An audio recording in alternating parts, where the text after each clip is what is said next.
Ladies and gentlemen, people of all ages, I have been asked for the longest of times to jump into the Emperor's history and timeline. As you know, I, your boy, the GOAT, Lord Nuxanor himself, will consume all lore. I have specifically been pushing this bit of lore off because it is extraordinarily long and arduous journey, and I don't know how it will ever be topped. I like having the Emperor being mysterious and shit, so I was always hesitant to do the Emperor deep dive, but honestly, I feel like the Emperor is still going to be mysterious after the deep dive, so I ain't going to hold myself back. Ladies and gentlemen, I am incredibly excited to see exactly what this is, what's going on here, because I've been waiting to do overpowered done right video on the Emperor, but I felt like we needed to go a full deep dive. This is going to be probably the biggest video I do specifically for Warhammer 40k lore. I am working on a main channel Warhammer 40k lore video, so let's see what this goes. Let's see where this happens. It is time for the lore of the Emperor of Mankind, the greatest chosen one character in fiction. Victory. That is what the preachers cry from the spires of their temples. Also, that is the sexiest voice I've ever heard in my life. And though we are beset on all sides, with each battle we drive back the mutant, the heretic, the Drive back the heretic! alien. God, I love him so much. I love him so much. Taking the fight to the enemy. Alright. Alright! Dude, this voice is so freaking good. Oh, God. Has Nux done Robot Girly Man yet? He's one of the Primarchs. I'm doing the Primarch lore separately. Alright, we'll see how Film Comics Explained does the Emperor of Mankind, though.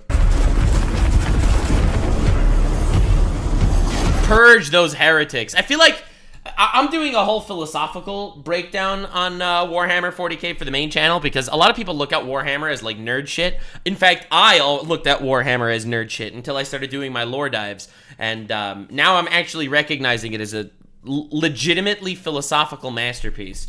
And God, I love the authoritarian evil of the fucking Emperor. I mean, the Empire. The Emperor is GOAT. The Emperor's God. I praise the Emperor. Anything for the Emperor. Those are Xenos, not heretics. All Xenos are heretics! They are blasphemous, as they were not born from our blood!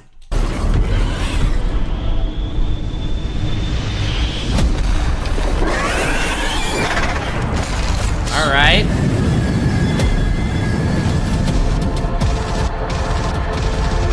Our people sing of victory as the galaxy burns.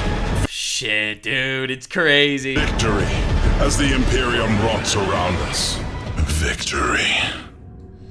Hey guys, what's happening? Alright, dude. Nihat here with Film Comics Explained. I'm ready, baby. As voted for by everyone in the latest poll. Okay. Over the next few weeks, we're going to be diving into the expansive Warhammer 40k universe. Sheesh! Alright. In this massive video, I'm going to do my best to provide an introductory overview of the timeline for the Emperor of Mankind. Let's go, exploring baby. his origin, the Unification Wars and the birth of the Thunder Warriors, the Great Crusade, the construction of the Imperial Webway. Dude, this man's done everything. He's done everything. I just want you to understand something before we get into every bit of his timeline. The Emperor of Mankind, at least for me at this point, the Emperor of Mankind is probably the greatest chosen one character in all of fiction. As you know, I love media, I love art, I love fiction, I love stories. And as you know, I've also done extensive series analyzing overpowered characters, done right and shit. I think the Emperor might be the absolute best example of a chosen one character. Harry Potter, sit the fuck down. Aang, you were great, but come on, dude. The horror of the Horus Heresy, his role in the 41st millennia, and his transcendence to God Emperor. Yeah, baby! Bro's so overpowered he became a god! I'm planning on covering many more topics in the 40k universe over the next few months in more detail, but the purpose of this video is to provide insight and a brief overview of the Emperor of Mankind's influence on humanity's future. If there's a particular thing discussed here that you want me to explore further, Or if there's another 40k topic altogether that you want to see, feel free to leave a comment down below. Hit that like button, subscribe, smash subscribe. Please don't hesitate to let me know in the comments below. True, real. And let me know if there are any other deep dives you want me to jump in, by the way. I'm just saying. Any other deep dives you want me to jump into, specifically in 40k, or even in other lores you want me to see? Definitely let me know. I do read all the comments. I've got, literally, not exaggerating, dozens of recommendations. So, like, I'm not promising I'll get to everything right away, but I will consume all lore. The Emperor of Mankind, the guardian of humanity. All right, baby. All right, baby. Our thoughts light the darkness that others may cross space. We are one with the Emperor. True. Our souls are joined in his will. True. Praise the Emperor, who sacrificed his life as ours is death. Yes. Hail his name, the master of humanity. That's it, baby. The credo of the Astronomicon. Dude, honestly, dude, it gets scary out there. It gets scary. It's like, before nutting, I always have to shout now for the Emperor. Like, you don't understand. This man is so impressive and powerful. I'll be like, for the Emperor! The revered Emperor of mankind, venerated as the God Emperor, master of mankind. Yeah! Or simply the Emperor by his loyal followers, and known as Revelation in his own terms, is an eternal perpetual. Dude, I love how most people talk to you and they give you advice. This guy doesn't give you advice. The Emperor gives you revelation. They are not the same. You are a fool, a heathen, a heretic to take the Emperor's word as meager advice. And a formidable psycho, reigning over the Imperium of man. While perceived by the forces of chaos as the false or corpse emperor, the imperial ecclesiarchy and the imperial cult honor him as humanity's father, protector, and deity. To the chaos gods and the demons of the warp. Why is he starting there with the chaos gods? I felt like he should go in chronological order. He is the anathema, representing the ultimate force of cosmic order in the galaxy. That's him, and baby. the staunchest adversary of chaos. His status as the most powerful human psycho ever is both historic and current. Yeah, it's very important to recognize. I guess you could say that this kind of is a proper timeline, because the Chaos Gods and everyone that reaches godhood exists outside of time. Living inside of this, the warp is living outside of time to some degree. Anything that happens in the warp has happened, will happen, and is always happening. So being that time does not exist the same way, since the Emperor is ascending to godhood, technically, he always was and always will be a god of order. Which is kind of goated. It's a really cool idea that he is a character with a past, but at some point, he transcends time. Like, is that not the most fucking banger, baller-ass, goddamn main character shit development of all time? Have you ever heard of something like that? Bro, you don't see Naruto at the end of freaking Naruto, surpassing time. For over 10,000 standard years, he's been confined in a state of physical decay to the golden throne of terror. His once vital form is now a crumbling shell. Long and hard. Sustained only by the throne's cybernetic systems. But okay, guys, that was not a reference to my penis. That was a reference to Godfrey. And his own formidable consciousness, which itself relies on the daily sacrifice of thousands. The Emperor willingly gave up his eternal life for the safeguarding and service of mankind at the conclusion of the Horus Heresy. I love how this man is so emperor-pilled. So emperor-pilled. He willingly gave up his life at the end of the Horus Heresy. Most people are there like, yeah, the Emperor lost a fight to Horus and got fucking murked. And he's like, no, he willingly... Based as shit. I love him. Praise the Emperor. To the innumerable trillions of humans across the vast Imperium, he is deified. His Imperium unites humanity. I love this man steps up, bans religion, and then it's like, oh, well... Maintaining we'll make you a god. As one of the most powerful and dominant intelligent species in the Milky Way, both in population and territorial control. Mankind, united under a single regime, mankind, to endure against a multitude of lethal... See, you're not going to be racist against each other if you're going to be racist against lowly Xenos heretical scum. Am I right, guys? The solution to racism wasn't about just making believe people will not be racist ever again. It was just moving the goalposts. It's just being racist to aliens. If there's alien squid bug monsters flying around, do you think that there will be animosity between white people and black people? There will not! Okay, I don't know where the speech is going. Anyway, point is, praise the Emperor. Threats, including alien forces, the chaos, and internal adversaries like traitors, heretics, and mutants within the Imperium's own borders. Enemies like mutants. But what do you mean, enemies like mutants? They were born that way. Heretics, who cares? Kill them. These guys are fucking monsters. It's crazy. Dude, Magneto would hate this story.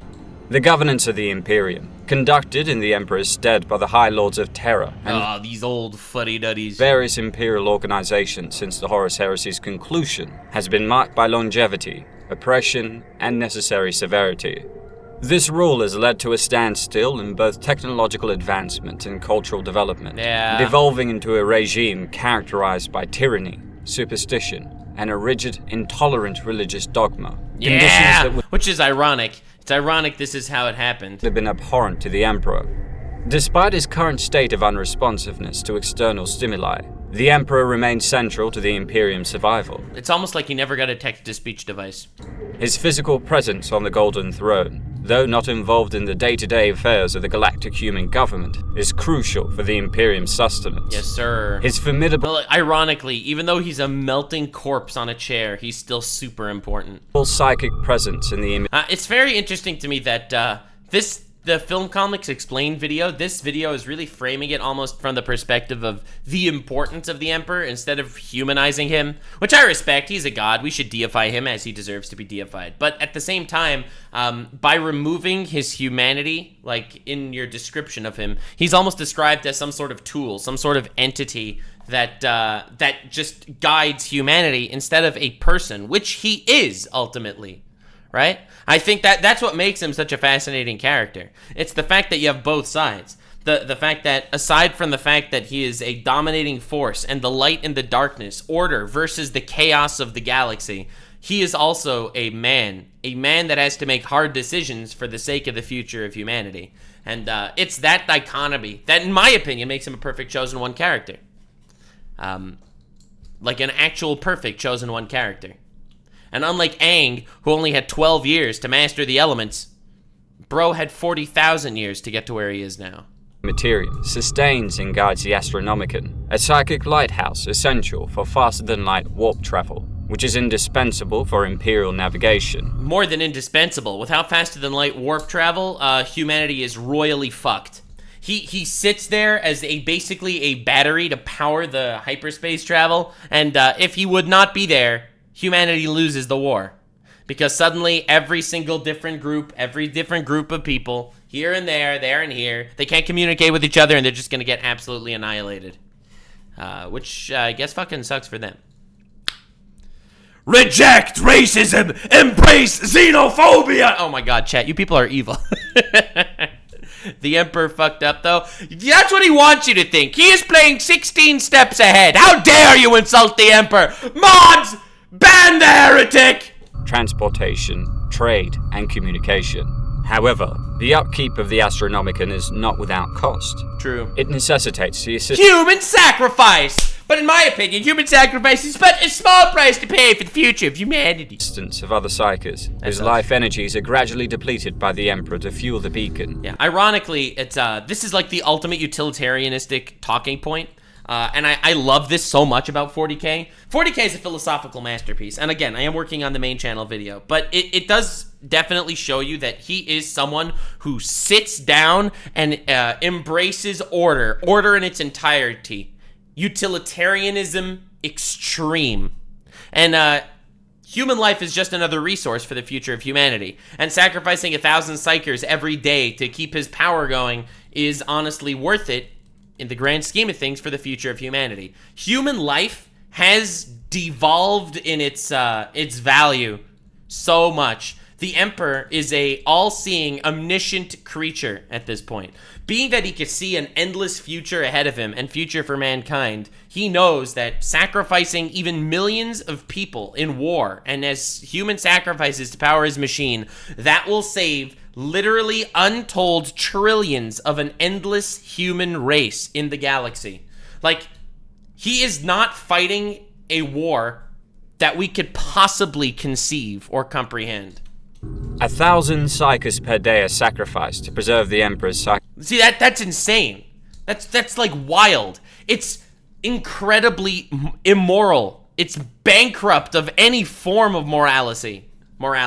But like at the same time, from the Emperor's perspective, this is the hard sacrifice he knows he needs to make because he's playing a game across time.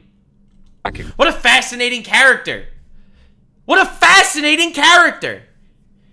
He cannot be comprehended by us. We don't see a future like he does. Might. The Emperor is believed to still impart guidance to his people through a psychically sensitive divination instrument known as the Emperor's Tarot. This tool enables chosen psychers to catch glimpses of future events and discern the Emperor's intentions. Additionally, it's claimed that he is let's go, baby, let's go. It's time for that Slanose. perpetually engaged in combat with the Chaos Gods within the Warp, thwarting their attempts to further invade the material universe. Now, ironically, my interpretation of this isn't that they have their swords drawn and fighting and shit. He's fighting the Chaos Gods because he is a beacon of order in the universe. So right now, all the people that follow the Emperor's order are, in turn, fighting off chaos. He fights off the Chaos Gods and the demons and the corruption of the Warp purely by his charisma and existence. That is fucking awesome.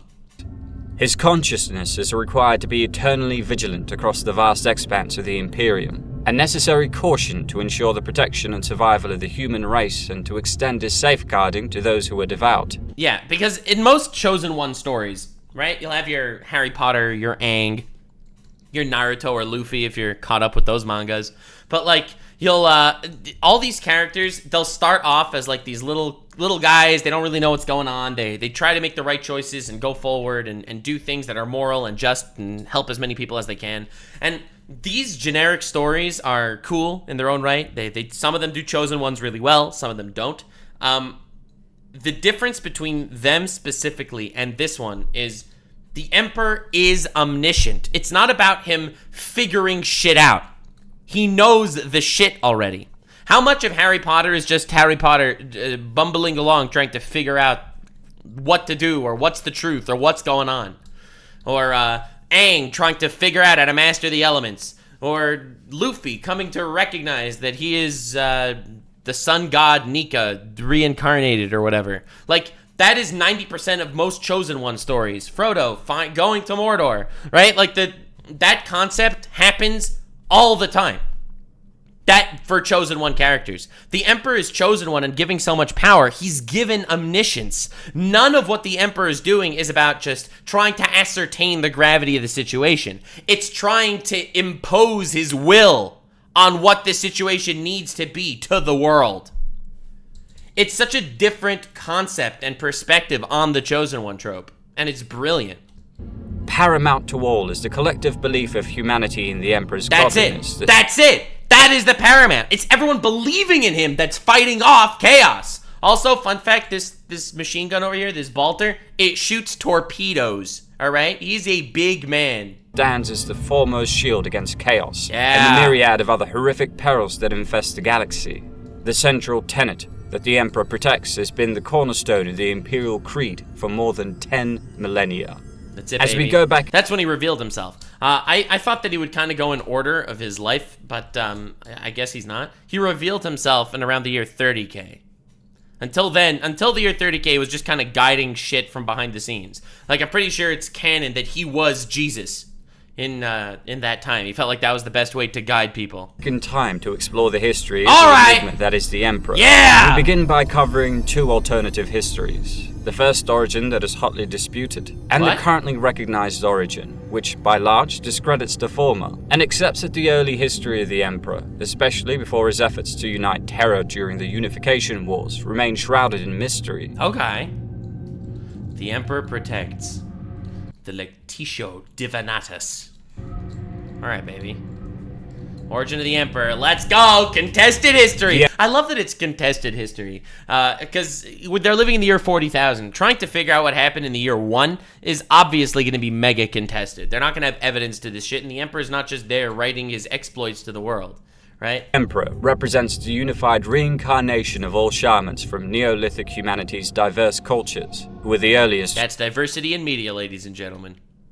Before Sweet Baby Inc. tried to extort them $7 million for including gay women in their story or whatever. Human psychers. The powerful, warped entities, which would later evolve into the four great powers of chaos, were not yet fully developed when the Emperor came into existence in prehistoric times. His birthplace is believed to be in ancient central Anatolia, in what is now modern Turkey, around the 8th millennium BC, Makes sense. long before the Age of Terror. As humanity advanced, the Immaterium, also known as the Warp, began to resonate more tumultuously with the dark aspects of humanity's collective psyche. Makes sense. There's lots of dark energy here. I'm just saying. Every time I make a cum joke, Slanesh gets a little more excited, so I guess. This growing disturbance resulted in the shamans losing their ability to reincarnate. Upon death, instead of being reborn, their souls were devoured by the warp entities and demons. Yeah, baby. That's so interesting. I somehow thought that the warp entities and demons were long before this. So the big Necron fight, like in the War in Heaven, 60 million years before the actual story of Warhammer starts, there was no warp. Like, there was no chaos god or whatever. I mean, I guess anything in the warp has always existed. It transcends time, so I guess it must have to some extent. Facing the threat of extinction and the loss of their guiding psychic presence, which would leave humanity vulnerable to chaos's corruption, as later befell the Eldari, the shamans of Earth convened in a significant gathering. Yeah, for those of you that aren't aware of that reference, the Eldari felt the corruption and were annihilated by Slanesh, one of the chaos gods. That is the really short version of it. To deliberate on a solution. Their decision led to a unique and drastic measure. They chose to merge their psychic energies into a singular soul. The power of one! The power of two! The power of many! I'm sorry, I had to do it. I'm sorry! In a single human body, right. An entity they termed the New Man. In a coordinated act, Peak human, baby! The shamans consumed poison and died simultaneously, Nice. releasing their souls into the Immaterium. Yeah. This surge of psychic energy overwhelmed the demons seeking to consume it, creating a purifying, indestructible flame that coalesced into a singular soul from the many, thus giving birth to the Emperor. That's it, baby. That's how the Emperor was born. The ultimate chosen one character. All the greatest shamans and psychics of the age. They all came together and collectively sacrificed themselves to overpower the demons that wanted to eat their souls for just a moment so they could endlessly reincarnate as the Emperor, the pinnacle of humanity. Dude, this is literally so much cooler than every other chosen one story. Every other chosen one story is, he was born unassuming on a farm. He was not treated well by his aunt and uncle. His parents died when he was very young, you see. And in that farm, he was tasked with a quest, where he will learn about his heritage, his choice, and what makes him truly special. The one that chooses the wizard, Mr. Bolter.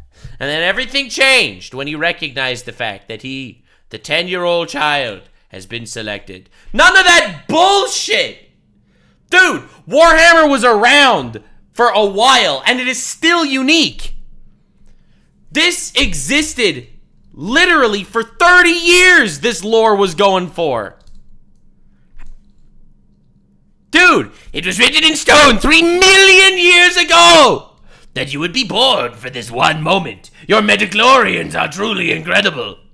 You know, like, none of that, bro. You don't have an idea like this where the self-sacrifice of all the people created a fucking emperor god guy. Approximately one standard year following the shaman's collective reincarnation, a child destined to become the emperor was born to ordinary parents in a Neolithic Anatolian community of herders and farmers, alongside normal siblings. His immense crazy. It's almost like it's not like a totally random, gimmicky, it's like, your parents were wizards, Harry. They were great. Terrifying, but great. Psychic power, evident from birth, transformed his genetic makeup and physiology while in the womb, granting him immortality. This meant he no longer needed to reincarnate and was impervious to attacks by demonic beings from the Immaterium upon death. As he grew, his formidable psychic abilities began to surface. Over 38,000 Terran years, he roamed the Earth, silently observing and becoming part of human history. Yeah, literally part of human history. Because here's the thing. At that point, he was already the greatest psyker that ever lived. He already had some level of omniscience that he knew where things were going. He knew for some reason he couldn't intervene yet. He needed to wait. I think that he knew that the Great War at the Dark Age of Technology would happen. We're going to get to this later in the video, but there's a massive, at around the 30k mark in human history, there's this massive uprising of AI, and humans end up getting very shattered throughout the galaxy. That's when he takes his throne. I think he knew he wouldn't be accepted until that point, because technology was advancing so far, and humanity really felt invincible. And after that great rift, I think he knew that's how humanity would be willing to accept him. So he was just governing, guiding things from the shadows. Bro was literally the eminence in shadow until he knew that he would be accepted. Everything is really thought out and planned out for this guy. And it's really awesome. It's like he really puts humanity first. It's not about pride. It's not about ego. It's about humanity. Mingled with the various human societies. Initially just a spectator of humanity's achievements, and now... But every once in a while, he showed up, maybe to split the seas, maybe to turn some water into wine. I don't know. He has been known as many things throughout time. He gradually started to... Moses, Jesus, Julius Caesar, PewDiePie. Intervene, dispensing his ancient knowledge to advance efficient governance, agriculture, animal breeding, technology, and peace. He's just slowly but surely telling people how to get technological advancements. He was Einstein, he was Nikola Tesla, and he was Mr. Beast! Originally, he exerted his influence subtly, assuming the role of an ordinary man and concealing his true identity. He took hiding in different places, and only then did he reveal himself as Moist Critical, one above all, the man of men! As centuries turned into millennia, the man who would be... And then the Emperor sat down on his throne and said... Hey guys, so I was thinking about something weird that happened. Cum poop farting drama is going crazy right now. I don't know if a lot of you have heard about this, but I am more riled up right now than my dick was riled up when I saw 2 ladies, 1 cup as a 14-year-old boy. Traumatized me forever, but that's where I am today. And then everyone said, Emperor, are you sure everything's alright? And the Emperor said, yeah, that's it, see ya. Be known as the Emperor observed human evolution. He traversed the globe, silently assisting, sometimes assuming the identity of a notable advisor or leader. Yeah. In tumultuous periods, he took on roles such as a crusader, religious figure, or even a savior. Other times, or even a savior. Who could he be referencing? Remained a behind-the-scenes force, serving as a counselor to rule. Bro is Abraham Lincoln in Adventure Time. A lot of you are not aware of this, but in Adventure Time, Abraham Lincoln is actually the Emperor. A court sorcerer, and an innovative scientist. While many of his assumed identities were modest, others became significant figures in world history or religious lore. In critical moments, he was present, subtly guiding humanity along a precarious path to survival. Dude, how awesome is that? That he knew for 30,000 years he wouldn't be fully accepted, so he had to precariously guide humanity completely selflessly, with no credit or anything, just because of his omniscience. He knew where humanity was heading, and he knew how to poke and prod them to keep going. But what else is super important to recognize is, this is a human. This is a human being with human emotions. He saw the tragedies of the world unfold, and he did nothing to stop them, because for whatever reason he knew it was a necessary evil to keep humanity alive. Bro could have stopped the Holocaust, but for whatever reason he knew it needed to happen and let it go down. And this is someone that loves humanity more than anyone. To witness these atrocities must have been heartbreaking. But he knew it needed to happen for the sake of the future. Like, what a fucking stoic and tragic character. Visible only to him. Throughout the millennia, as humanity flourished and progressed, the warp became more tumultuous. The individual who would be known as the Emperor was cognizant of how human nature's extremes were fueling the emerging chaos powers. Despite his endeavors to foster peace and harmony on old Earth, innate human traits like martial valor, ambition, defiance, and the pursuit of personal gratification persisted and could not be completely eliminated. And he saw hedonism. The Emperor was there when OnlyFans was created. He was there the day of the Twitch artistic nudity policy changes, and he knew that humanity was not forever. Not all of the new man's initiatives were fruitful. Attempts to implant wisdom sometimes backfired, leading to periods of persecution and warfare. Sounds about The right. nascent Chaos Gods, aware of the new man, whom they termed Anathema, recognized his attempts to limit their influence and expansion. Even before reaching full consciousness in the Immaterium, these ruinous powers identified the man who would become the Emperor as their paramount adversary. Yeah. Khorne. A being of order. It's so wild that they knew he was the adversary because his little nudges and prods throughout history kept humanity in order. And that's the ultimate enemy to chaos. The first among the 4 major Chaos Gods to fully awaken, heralded his emergence with global wars and conflict. Following Khorne, Tzeentch awoke, bringing with him a Tzeentch, the GOAT! The GOAT! This guy over here, the greatest character of all time. You think I'm an Emperor stan? Listen, I only praise the Emperor because Tzeentch knows I'm gonna do it. Alright? This guy over here, this is the GOAT. This man's the GOAT. maturity Khorne is never not gonna be a funny name. How dare you? Blood for the blood god. Skulls for the skull's throne. Corn for the cornflakes! in nations Milk for the cornflakes. I literally ruined that line. Floop the pig. Kill the corn. and politics, laden with their inherent schemes and duplicities. Nurgle was the third to stir, unleashing plagues that swept across old Earth's continents, claiming numerous souls for the Lord of Decay. This right here. This is Asmongold. It was then that the bald streamer man began reacting to everything. By the end of the European Middle Ages on Terra, these 3 Chaos Gods had reached full consciousness. The 4th, Slaanesh, remained dormant, destined to be roused by the transgressions of another race, the Eldari. As the new man's psychic abilities evolved, he became increasingly aware of the grave perils that humanity would face in the expansive universe. And so, he committed himself to defending humanity and guiding it towards becoming the dominant species in the galaxy. During the final centuries of the Dark... I love it. He's like, unfortunately, in order for humanity to survive, we must exterminate everyone else! And everyone's like, ah, for the Emperor!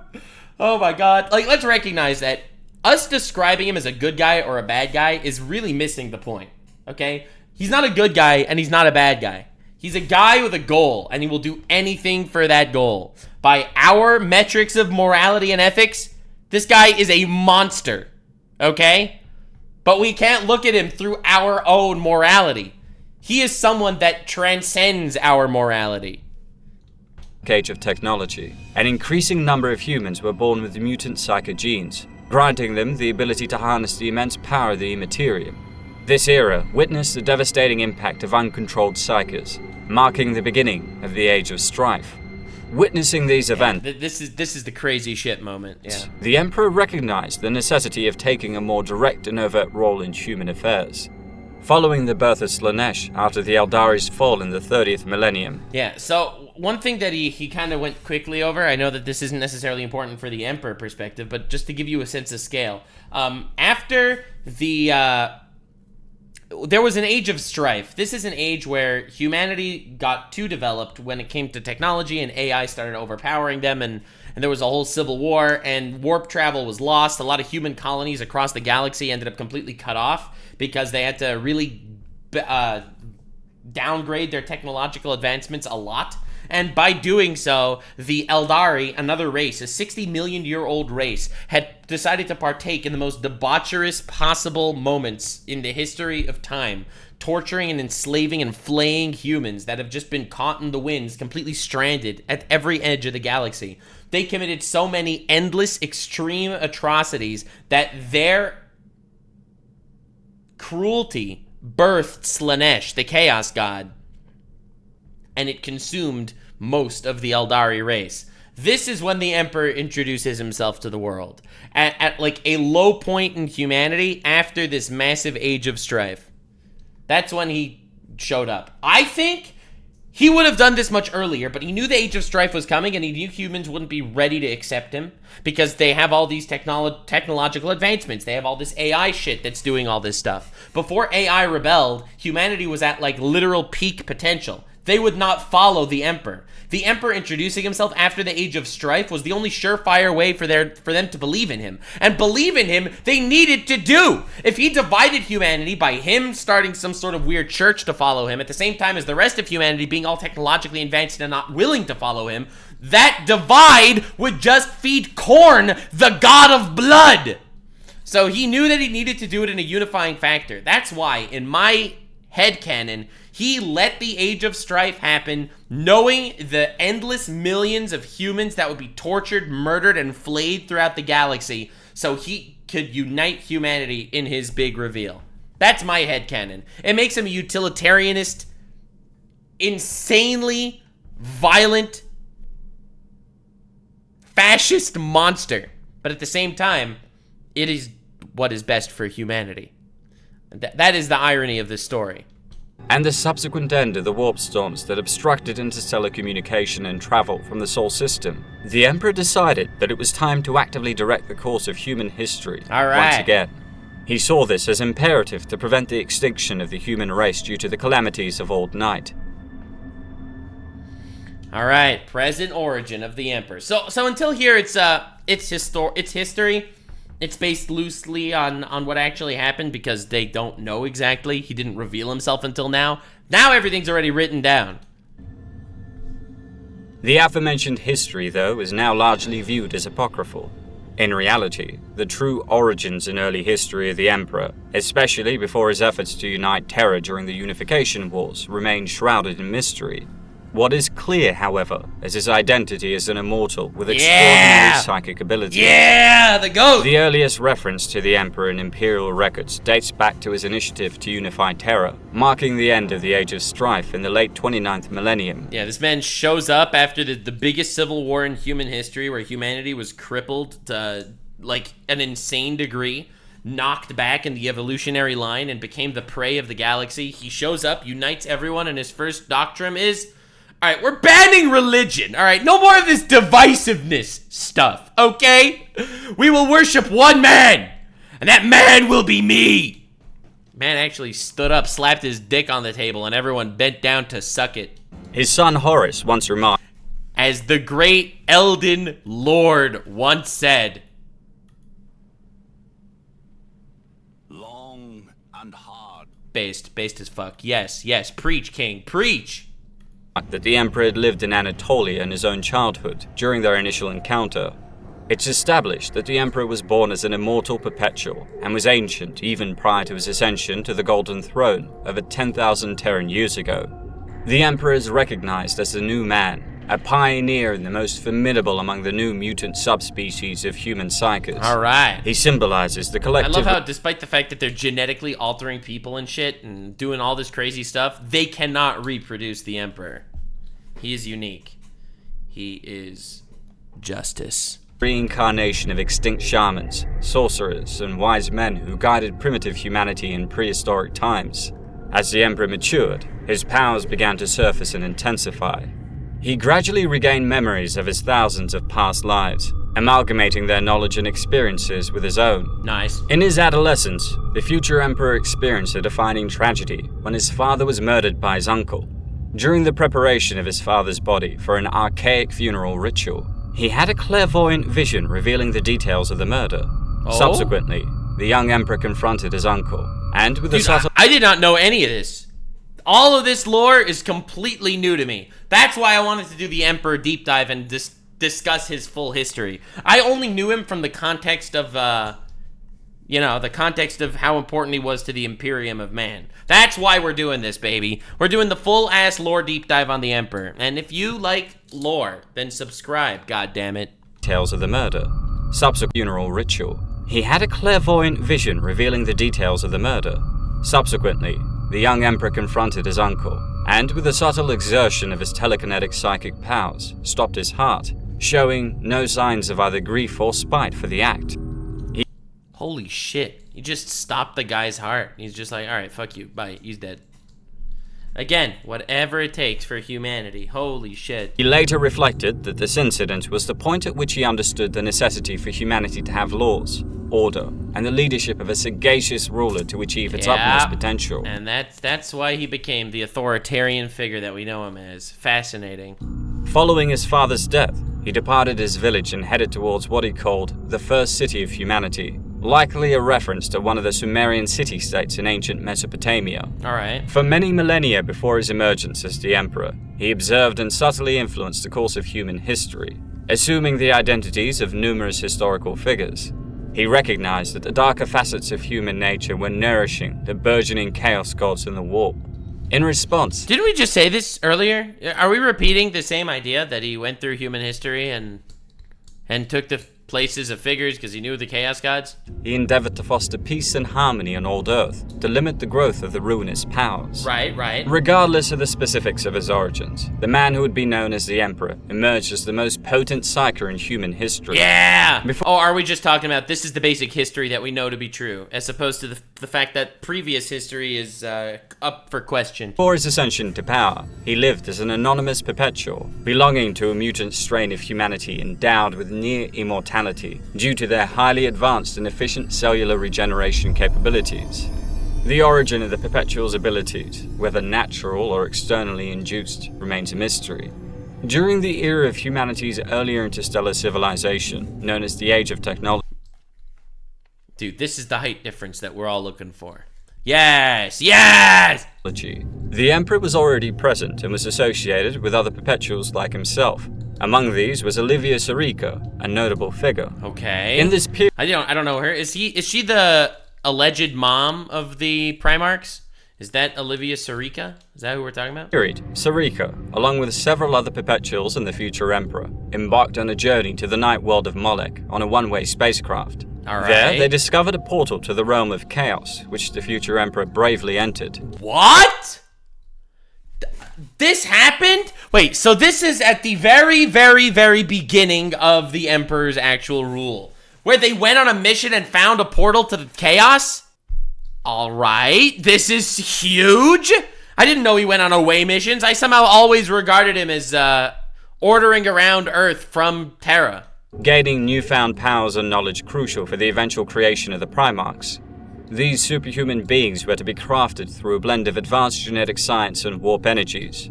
Following this event, the Emperor left Sarica to guard the Molech Warp Gate, awaiting the day it would be secured by the forthcoming Imperium of Man. Yeah! It was only at the conclusion of the Age of Strife. God, look at his art. Dude, look at this man. That the Emperor stepped out of the shadows to actively shape humanity's destiny.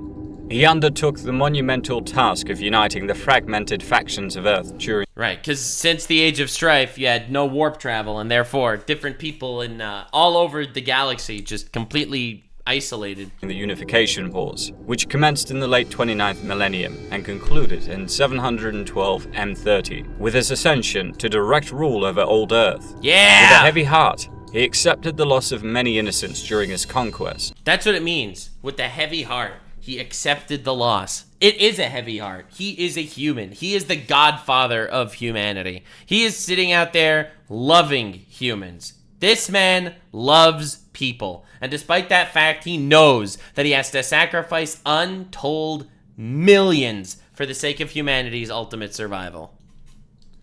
That is crazy. Also, look at this art. Look at this art piece. Dude, look at this. Is this not gorgeous?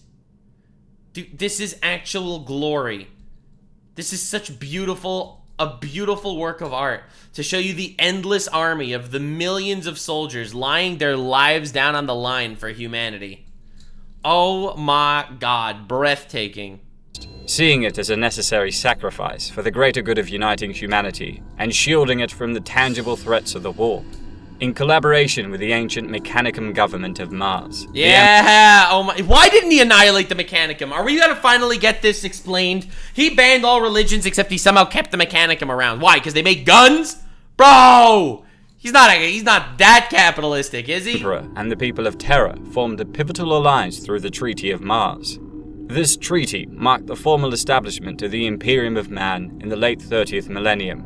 Leveraging this partnership, the Emperor initiated the creation of the first Space Marines and a fleet of interstellar void ships poised to transport his armies across the galaxy. The primary goal was to launch the Great Crusade, aiming to unite all human colonized planets from the Age of We will unite all humans. Whoever doesn't want to join is a heretic and will be executed.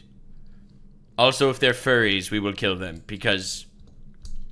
for the Emperor. Technology before the Age of Strife, under a single Imperium of man. This crusade... The mechanics is actually really scary in terms of power. Alright, I respect that. Alright. Also intended to subjugate, eliminate, or exile all intelligent alien species within the Milky Way. Yo! The actual doctrine was xenocide. We're sending you on a crusade to unite humans. Also, purge the galaxy of furries! Of all forms of life that isn't human! Asserting the galaxy as the rightful domain of humanity. Look at that! Look at this guy! Guys, this is how we combat racism, by just being xenophobic instead. Utilizing the knowledge he obtained through his pact with the Dark Gods on Moloch, the Emperor, with the assistance of his biotechnical division scientists during the Unification Wars, crafted the 20 superhuman Primarchs. I love how everyone uses terms like that. He crafted the Primarchs. He created the Primarchs. No one says, no one ever talks about the Emperor in terms of he impregnated a woman. No. He made the Primarchs. Idiot. He made them. Dude, look at these guys. They're so cool. These Primarchs, whose gene seed later formed the basis for the Space Marines, were developed using the Emperor's own DNA. He envisioned them as his foremost military leaders. And they're basically his sons. The 20 strongest fighters in the Imperium after the Emperor, right? 20 demigods. Diplomats and consuls for the Great Crusade. However, the Chaos Gods, intent on sabotaging the Emperor's monumental scheme, He scattered them throughout the galaxy. interfered before the Primarch's development was complete.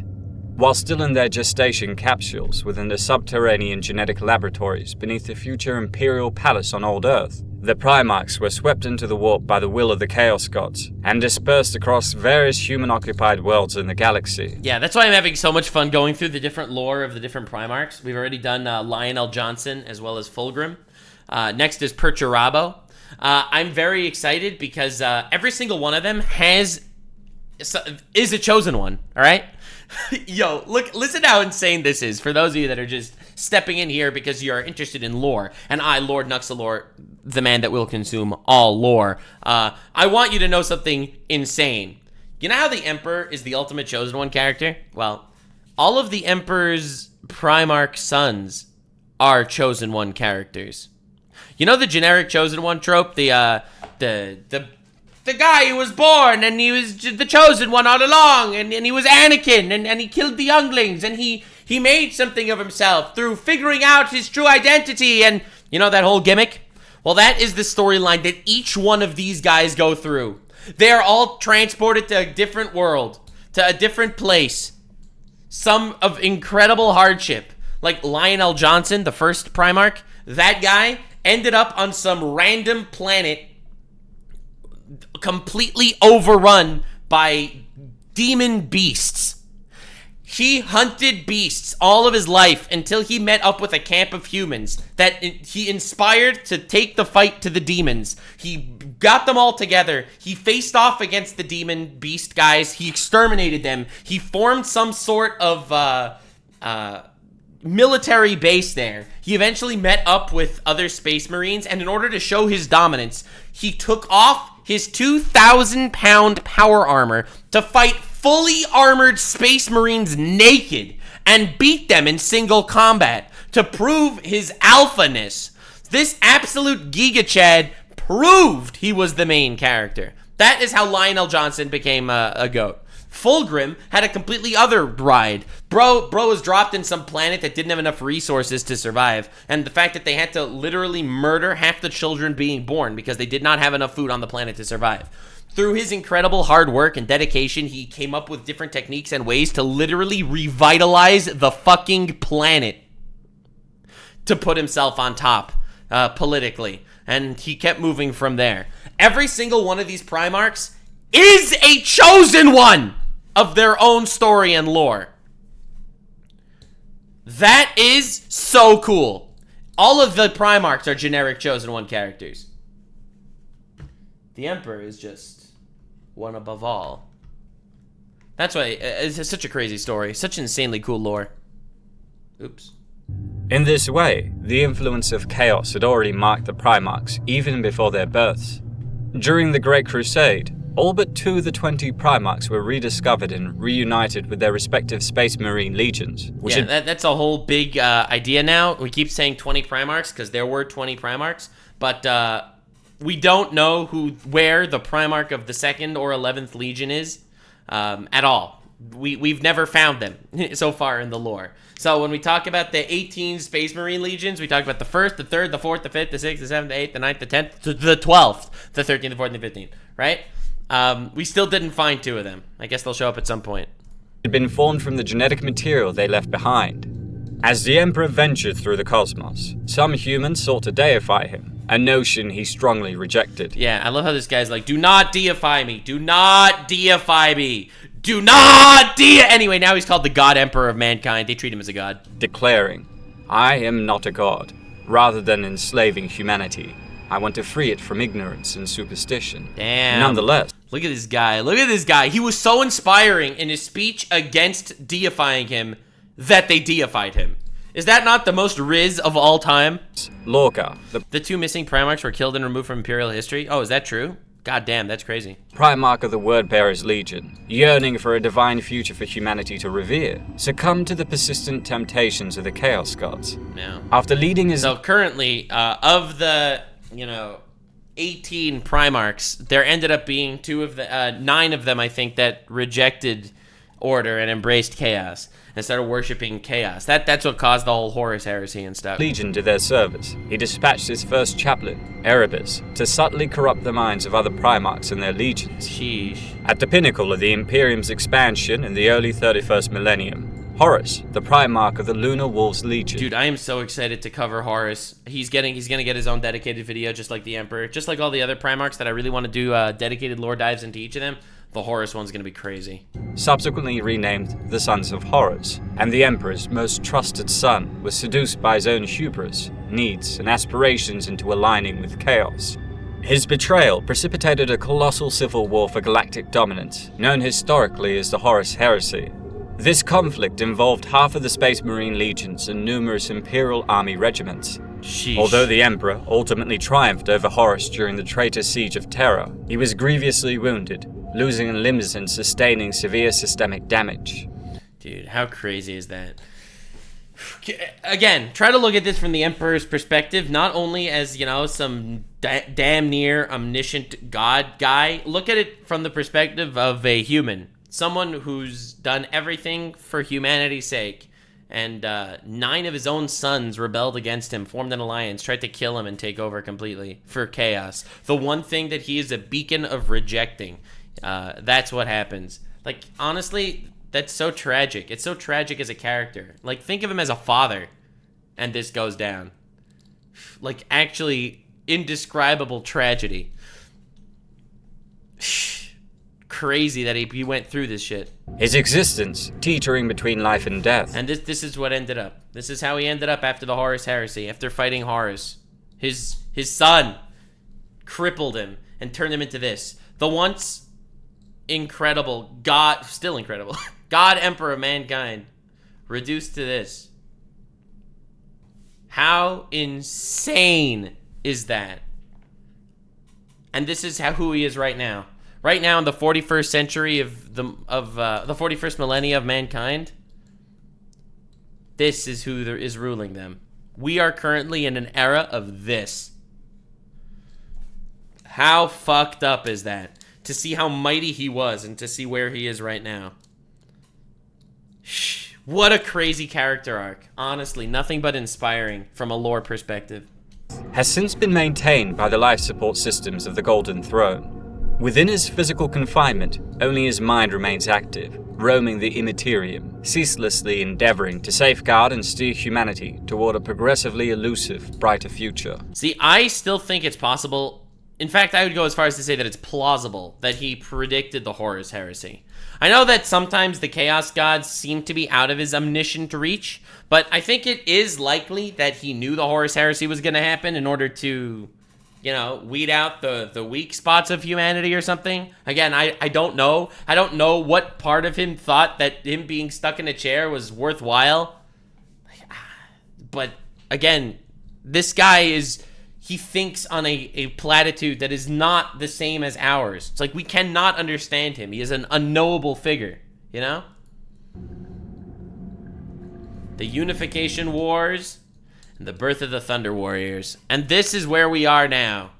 Or not yet. We're getting there. But God, what a crazy story. As mentioned earlier, the individual who would later be revered as the Emperor of Mankind first emerged in Imperial archives as a warlord among many, vying for supremacy on Terra during the later stages of the Age of Strife in the early 29th millennium, with the assistance of his close ally and collaborator, Malcador the Sigillite. Hey, Malcador the Sigillite. So many people told me to look into this guy. Hold up. Why did so many people tell me to look at Malcador the Sigillite? Who's that? On a series of military offensives against various techno-barbarian warlords on the planet. It is these campaigns that would collectively come to be known as the Unification Wars. Yeah, in these battles, Malcador the Bro. Why is everyone so into this guy? The Emperor deployed numerous military units, including genetically enhanced warriors, who would later join the Imperial Army. Among the most formidable of these forces were the Proto-Astartes, known as the Thunder Warriors. Yeah, this was the first version of the Astartes. Oh, God! No, say shoot, baby, shoot. Thunder Warriors, though physically superior and more lethal in combat than the subsequently created Space Marines, were not without flaws. Developed from adult soldiers through accelerated genetic, bionic, and chemical augmentations, many struggled with the drastic changes. Issues like metabolic collapse leading to a sudden death were not rare. And as they aged... But they were super soldiers. He created the first genetically mutated super soldiers, and that is how he united everyone. I love how it's the Unification Wars. It's like, I guess if you win the war, you can call it whatever you want. Malcador was the only perpetual to stay by the Emperor's side. His best friend and closest confidant. Guy was a massive bro. Alright, awesome. Love to hear that. Everyone needs a bro.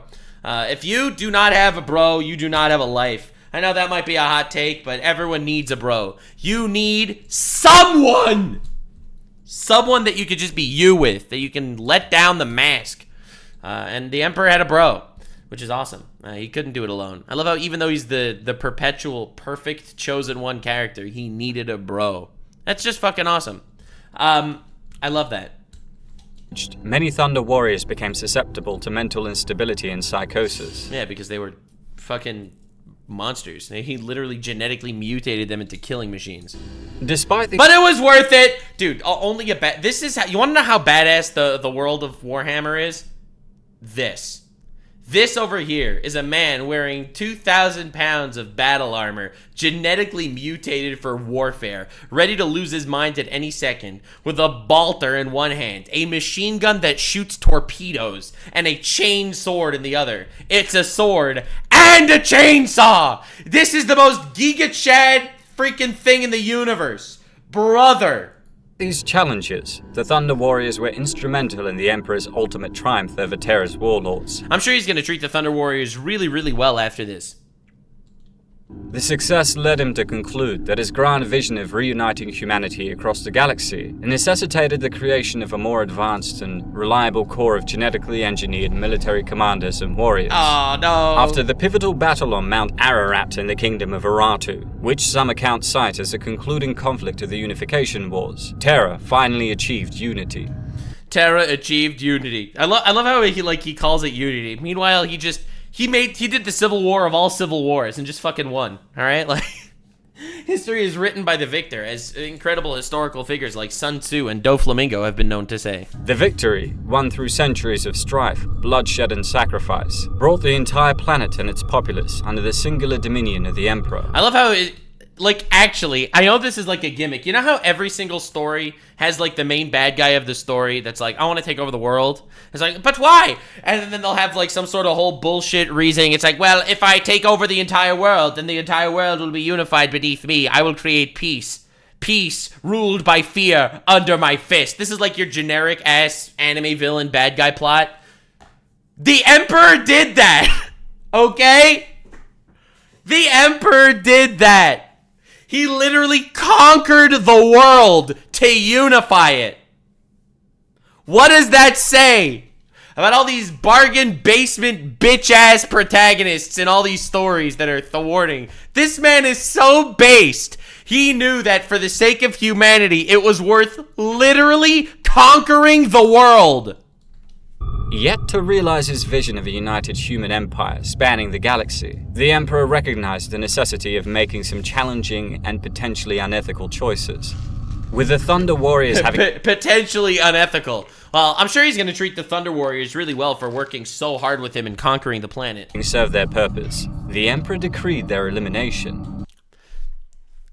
Listen, his logic is beyond our understanding. Yes, he made the most insane force of genetically mutated, unstable, fucking atrocious super soldiers, takes over the world, and then executes all of the super soldiers because they were too unstable. This is the main character. This is the good guy. This is the chosen one. This man had a path drawn in blood for the sake of humanity. That's a fucked up character. Their genetic flaws and I love it, don't get me wrong. I love a good fucked up character. Increasing mental instability made them a liability in times of peace. Their removal was essential to pave the way for their successors, the Primarchs and the Space Marines. Indeed, the Emperor's concerns about his creations were not unfounded. Another account suggests that even... Could you imagine Marvel or Disney or Star Wars today? Like, could you imagine them actually having the balls to write a story where you have the main character of humanity, just a, like, authoritarian, fucking fascist monster, masculine-ass Giga Chad character? Like, this could not exist in today's landscape. Like, literally could not survive. Before the Unification Wars concluded, the Thunder Warriors came to understand the curse of their shortened lifespans due to imperfect genetic enhancements. And feeling betrayed, they rebelled against their creator. In response, a group of several hundred custodians, allegedly led by the legendary Constantin Valdor, along with thousands of prototype Astartes from the newly formed 1st Legion of Space Marines. That's it, the 1st Legion of Space Marines butchered them. You thought the Thunder Warriors were savage monsters? They are nothing compared to a modern-day Space Marine. And that guy's nothing compared to his Custodes. Like, brother, their advancement was on another level. The Thunder Warriors were definitely instrumental in the unification of mankind, but for the future of mankind, he did not need them. Defended the Emperor. They were a liability. Actually, the Thunder Warriors are bigger and stronger? Oh, really? That's crazy. They executed a ruthless purge of these obsolete and mutinous gene warriors. Obsolete genes! Who says that shit? Who says that shit with a straight face? While a number of Thunder Warriors did manage to evade the purge, the majority who had survived the Unification Wars ultimately fell at the hands of their own comrades. Some of these Thunder Warriors, either alone or in small factions like the Datar, during the early stages of the Great Crusade's Cerberus insurrection, managed to persist. They led largely inconspicuous and desolate lives amidst Terra's populace, stripped of their past glories and constantly in fear of being exposed. Damn. The Imperium, however... Damn, he literally created, like, these genetic super soldiers, and they just became a minority race of people trying to escape the law. That is tragic shit. However, largely assumed all Thunder Warriors were deceased, and did not actively pursue them, focusing its resources on the ongoing Great Crusade. With that said, Imperial propaganda maintained that the Thunder Warriors had valiantly perished to the last during the Battle of Mount Ararat. Yeah, obviously, classic propagandists. They don't want the people to think that the Emperor created them and then just executed all of them when their purpose was served. No shit, they didn't want that. God damn. Their most renowned warrior, Arik Taranis, symbolically raising the Emperor's banner in the moment of triumph. Nevertheless, the reality was somewhat different. Okay. Several Thunder Warriors, including Taranis, evaded what they termed the culling, and Taranis in particular. Oh, no shit, they termed it these guys are good guys, okay? Imagine being Taranis, okay? You are the general of a legion of Thunder Warriors, genetically modified soldiers to win the wars for the Emperor. You do exactly that. You win the wars for the Emperor, and now the Emperor's, all right, we don't need you anymore. We're going to execute all of you. You guys are a liability. What the fuck? Was destined to play a further role in the... Obviously, I'm playing devil's advocate. The Emperor is completely just, and he's right. He's right. He's just right. They're heretics, honestly, is what I was meant to say. Future of the Emperor's dominion. All right, here, you know what? Honestly, for the Emperor, we're just going to do it this way. Heads, they're heretics. Tails, they are actually good guys that deserve trust and love and peace. Nope, they're heretics. You know what? We'll do that again. All right, they're heretics. Listen, the God Emperors said so, and now you did not stutter. They're heretics it is, baby. With Terra unified, the Emperor commenced his grand strategy to protect and uplift humanity throughout the galaxy. This monumental mission aimed to reunite the scattered remnants of mankind under the banner of the newly established Imperium, an endeavor that would come to be celebrated as the Great Crusade. Yeah! Celebrated as the Great Crusade.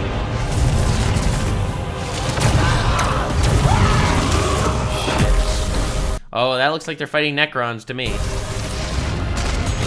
We must Yep, that's been it. Necron. not falter. We are his sword. Yeah! We are his wrath. Yeah! Faith is our armor. Yeah! For the Emperor! And for those who prove worthy, the Emperor sends forth his angels. Yeah, baby! The Sisters of Battle, right? Is that what they're called? The Sisters of Battle? Sisters of War? These guys are awesome! Dude, and I love how they're like, oh, we need more female representation in Warhammer 40k. Meanwhile, you have the most badass legion of overpowered women, the Sisters of Battle. The Great Crusade. It's Crusading time. The Imperium, how mighty its aspect, True. how far-reaching its boundaries. True. As one world dies, 10 more are brought into the fold. Fear us, but I love that. I love that that's what they're saying. It's not like we are going to keep expanding and bringing more people in the fold. No. It's like, guys, we have to be Machiavellian here, all right? Listen, worlds are going to die, but the upside is we'll get more. W. But we count the lives of planets, not men. Oh my god, that line hits so hard! Every time I hear a Warhammer quote, my anus puckers. You don't understand. Fear us, for we count the lives of planets, not men. Like actual terrifying, butt-puckering godliness. Cardinal Morius Blate, Ecclesiarch Primus. God damn. Post-unity on Terra, the Emperor meticulously prepared for the Great Crusade. He established the Astropath Corps, a group of special astro-telepaths to ensure communication across his future interstellar realm via telepathy. Nice. Additionally, he engineered the Astronomicon. But by the way, you should know, like Warhammer 40k, they're video games. It's a tabletop game. None of this takes place in that era. It all takes place in an era 10,000 years after this. This is just the insane amounts of lore in this world. A potent psychic navigational beacon fueled by his own will and psychic strength. This beacon would facilitate easier and safer interstellar travel through the warp, covering distances previously unimaginable. Nice. Yet the cornerstone of his preparations was the creation of new legions. Dude, I love the armor so much. Of transhuman, genetically enhanced warriors. These legions were an advanced evolution of the gene troopers he'd commanded, designed to be vastly superior to the gene-enhanced troops of the Imperial Army used during the Unification Wars. The Emperor embarked on the Primarch project, creating 20 superhuman infants with genomes based on his own DNA. Yeah. These Primarchs were destined to grow into formidable generals and statesmen for his armies, possessing such exceptional mental and physical prowess that no ordinary human could rival them. To elevate the Primarchs beyond the limits of genetic engineering, the Emperor also utilized the powers of the warp, knowledge he'd acquired at Molech. This infusion, a combination of insane genetic power, gene splicing, technology, and magic came together to create 20 demigods. Each one of them a chosen one overpowered character of their own story. It's so wild to see how the breadth of this tale, you know? bestowed nearly divine level Alright, I guess Perturabo is next on the list. I already did Lionel Johnson and Fulgrim. I'm excited to see Perturabo. A lot of people seem to like him. of charisma and ability upon them, but also inadvertently rendered them vulnerable to corruption by warp entities. The ruinous powers, fearing the success of the Emperor's plan to unite and uplift humanity, intervened. They perceived the potential for the Emperor's success to greatly amplify the influence of order in the universe. And they don't like order. No, sir. So they decided to kidnap some children. Let's go, let's go, let's go. weakening their own power. More based than Season 2, Episode 1 in House of the Dragon. That shit was fucked up! This is why all beings of demon kind refer to the Emperor as the anathema, representing the antithesis of chaos in the metaphysical realm. That's why he's such a cool character. Because the war of, the war in Warhammer 40k, and this is something I'm going to talk about more in the main channel philosophy video thing, it's not good and evil. The war in this story is not good versus evil. There are a lot of relatively insanely evil shit that the Emperor pulls, and there's a lot of insanely good shit that comes out of serving the Chaos Gods. This is not a war of good versus evil. This is a war of order versus chaos, which is so fascinating and literally changes the stage for everything. Various accounts exist detailing the incident, but the outcome remains consistent. The Primarchs in their gestation chambers were cast into the warp from beneath the Himalayan mountains in the Emperor's gene laboratories, despite the multiple psychic wards he had placed. Believed to be lost, this event marked a significant turning point. In response to this setback, the Emperor devised an alternative strategy. Alright. Utilizing genetic material derived from the Primarchs' genomes, he created a new class of warriors, imbued with some of the Primarchs and his own superhuman traits. Alright. These warriors, successors to the genetically enhanced human soldiers of the Unification Wars era, were the Legions Astartes, the Space Marine Legions of the first founding. There it is, baby. The Astartes. Here we go, baby! We're rolling into modern times! Following their creation, the Emperor led these 20 Space Marine Legions, initially comprised of Terran-born adolescent males on their initial missions. These operations aimed to provide them with practical experience in warfare and diplomacy, particularly through the reconquest. Diplomacy. I love their diplomatic tactics. Are you going to worship the Emperor forever or resist? Resist. Okay, we're going to exterminate your planet now. True diplomats. Let's fucking go, everyone. Of the Sol System. The Space Marines successfully expelled alien slavers from Saturn and Jupiter's moons. Let's go! And, most crucially, secured peace and integration between Imperial Terra and the ruling Mechanicum of Mars. Yeah! This significant military and political union was formalized. Dude, I love when people talk about power scaling fights. I've been looking into this a little bit. You know, I'm interested in like the whole power scaling shtick. So I was looking into it a little bit. Did you know that when they discuss power scaling, in like different sci-fi universes, they're like, you know, Darth Vader, okay? Like one of the strongest Sith, if not the strongest character in Star Wars, right? Darth Vader versus one Space Marine. Generic ass Space Marine. Not like a Custodes, not a Grey Knight, not a Primarch, not the Emperor, okay? It's just one Space Marine.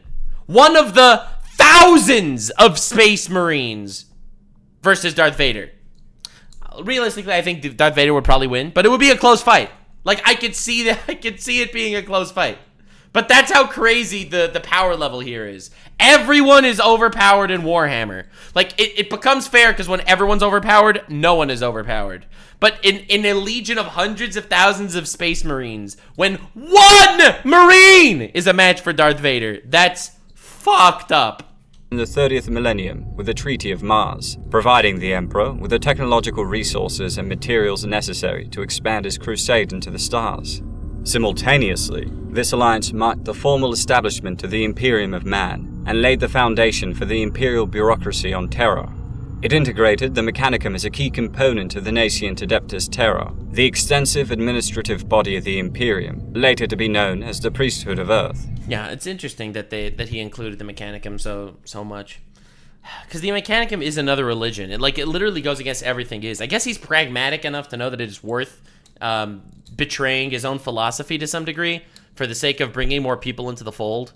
I guess it's interesting. It goes to show you that he's not Like, he is pure authoritarian might, but he's also, like, wildly Machiavellian and pragmatic to the point that he would disregard some of his own morals and ethics for the sake of humanity, too, you know?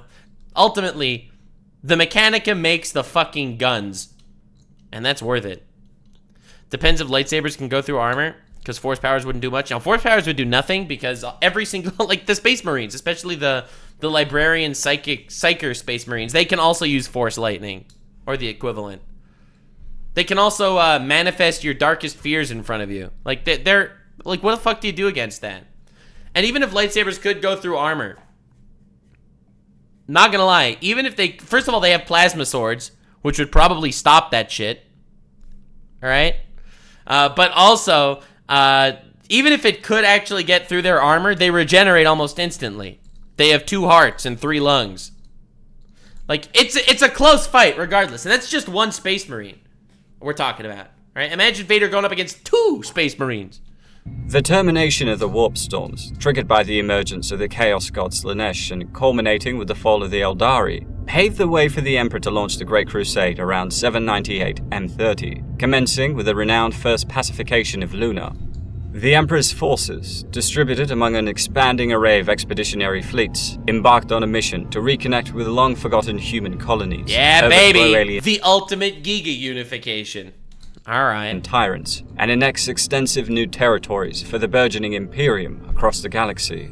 A pivotal aspect of the Great Crusade was the Emperor's personal quest to find his scattered sons, the Primarchs. As the expeditionary fleets ventured further into uncharted reaches of space, the Primarchs were located, one after another. I love that so much. They ended up finding all the Primarchs. After each individual Primarch became the main character of his own story, only then was he reunited with the rest of humanity. Over many solar decades. Each was integrated with their biological progeny in the Space Marine Legions, and their father, assuming leadership of the Astartes Legions derived from their unique gene seed, and they played an instrumental role in the construction of their father's empire. Yeah! Together, they secured the allegiance of thousands of worlds to the Imperium, enforcing Imperial compliance and instilling the principles of the Imperial truth. This ideology, rooted in materialism and atheism, championed reason, science, and technological advancement, while renouncing all forms of human irrationality and superstition. Dude, look how crazy. This man had so much. This man had the wildest ball sack of all time. I don't know how his ball sack was strong enough to maintain the brass juggernauts he had in his pants. Bro, this man just was like, all right, we are banning irrationality. The Emperor would take one look at Twitter and fucking shoot himself in the head. This man would go crazy. You know how you know that this is just fiction and not real life? Because Twitter exists. This man would not let Twitter thrive. Including religious belief. He's like, freedom of speech is only legal if you're not being a complete dumbfuck. The Emperor's commitment to spreading the doctrines of the Imperial truth was driven by his conviction that only by diminishing faith and other irrational human tendencies could he begin to weaken the influence of chaos in the warp.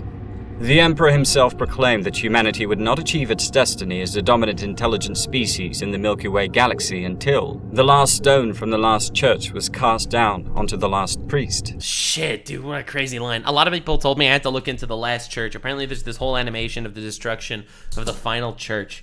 Like, apparently this is like a tear-jerking story, the last church, that a lot of people have been telling me to watch. Maybe we'll do that after this one. But definitely leave a like, because this video is very long. All right? We're doing a major deep dive here, okay? You like the lore dives? This is the ultimate Warhammer lore dive we're doing. By the inception of the He has a whole philosophical debate with the last priest. Oh, fuck. I so badly want to see that now. Great Crusade, he'd already cleansed ancient terror of its age-old religions and superstitious beliefs. This included personally overseeing the demolition of Terra's final church, where he engaged its clergyman, Uriah Olither, in a profound exchange of ideas, wit, and... Wait, he doesn't actually just roll in there and execute them? He first debates them? Holy fucking shit. The brass balls of iron this man has swinging between his legs. Dude rolls in, and he doesn't just execute them. He debates them. He crushes their ideas and faith.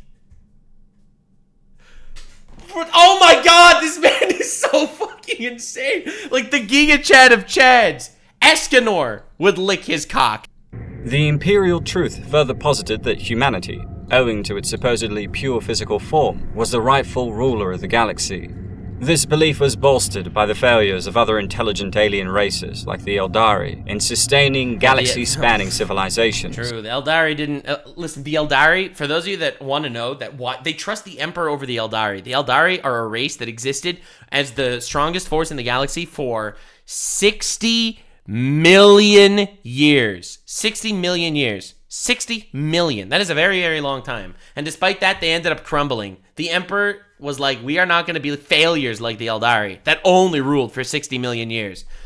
Humanity will rule the Milky Way for eternity. That is his goal. And everything he does is for that goal. I love a man with conviction. And this man is a convicted ass fucker. Goddamn. The Emperor didn't even really want to be an absolute despot. He was big on following science. He introduced himself as a scientist to his sons. That's pretty fucking awesome, not gonna lie. Now it was deemed humanity's turn to carve its legacy among the stars. Since almost all intelligent alien species encountered by humanity were either inherently hostile or potential future threats to human supremacy and exploitation of the galaxy, the general policy was to eradicate any Xenos species. Shit, that's the policy. Why are we wiping out the Xenos? Well, I don't know. They might be a threat, but they're not. But they might become a threat, but they won't. But you never know if eventually they might happen upon a superpower to become a threat at some point. So, wipe out the Xenos. Humans first. Sorry. Even the slightest risk to the Imperium. It's like you see a little bug on another planet. It's like, you are a risk! Like, fuck him. The Emperor held that the Imperial truth must be disseminated to all human worlds. Initially through peaceful means, but by war if necessary. I love what that means. I love what that means. By war if necessary. It's like, would you like to join the Imperium of Man and worship my penis? No. Okay, you die. He believed that absolute unity was imperative for humanity's survival and prosperity. I mean, he's right. Man's spitting. You need unity to survive. And in his mind, wiping out a planet is just worth it for the sake of mankind's unity. In the face of a universe fraught with hostility, he recognized that enforcing the Imperial truth might necessitate the regrettable use of force against those resistant to its essential nature. It's like, bro, I am so sorry I will have to exterminate your kind. Listen, I didn't want it to be this way, but unfortunately, you're just not worth as much as unity. Fuck you. Echoing his sentiments from the Unification Wars, he grieved the loss of innocent lives and the suppression of individual freedoms. God, I love him so much as a character. Like, they wipe out a Xeno species and he prays for them. Well, prays, hilarious. But he mourns for them. He grieves for the people that he exterminates. He grieves for the races that he lays waste to and causes their extinction. He grieves for them. But something is more important. The future of humanity. It's a tragic character, and it's a brilliantly written force of order. Occasionally resulted from the Great Crusade's fleets. Nevertheless, he deemed these sacrifices necessary to protect humanity, and simultaneously diminished the pervasive, corruptive influence of the ruinous powers. While championing reason and science, the Imperial truth strictly forbade one particular technological advancement, the creation of machines capable of true thought, known as artificial AI, general intelligence. That's it, baby. He banned AI. Actual brilliant shit, because the one thing... Ultimately, remember, the goal isn't being the strongest. The goal is humanity's survival. And if humanity is the strongest, but through AI taking them over, then it is not humanity anymore. You see, the Emperor recalled the catastrophic war against the Men of Iron, sentient machines that played a pivotal role in the downfall of humanity's last united interstellar civilization during the Dark Age of technology. Yeah, during the Age of Strife, in the, before the year 30k, humanity, remember, evolved to an insane point where they had technological advancements and AI, super duper advanced shit that ended up rebelling against them. He didn't want that to happen again!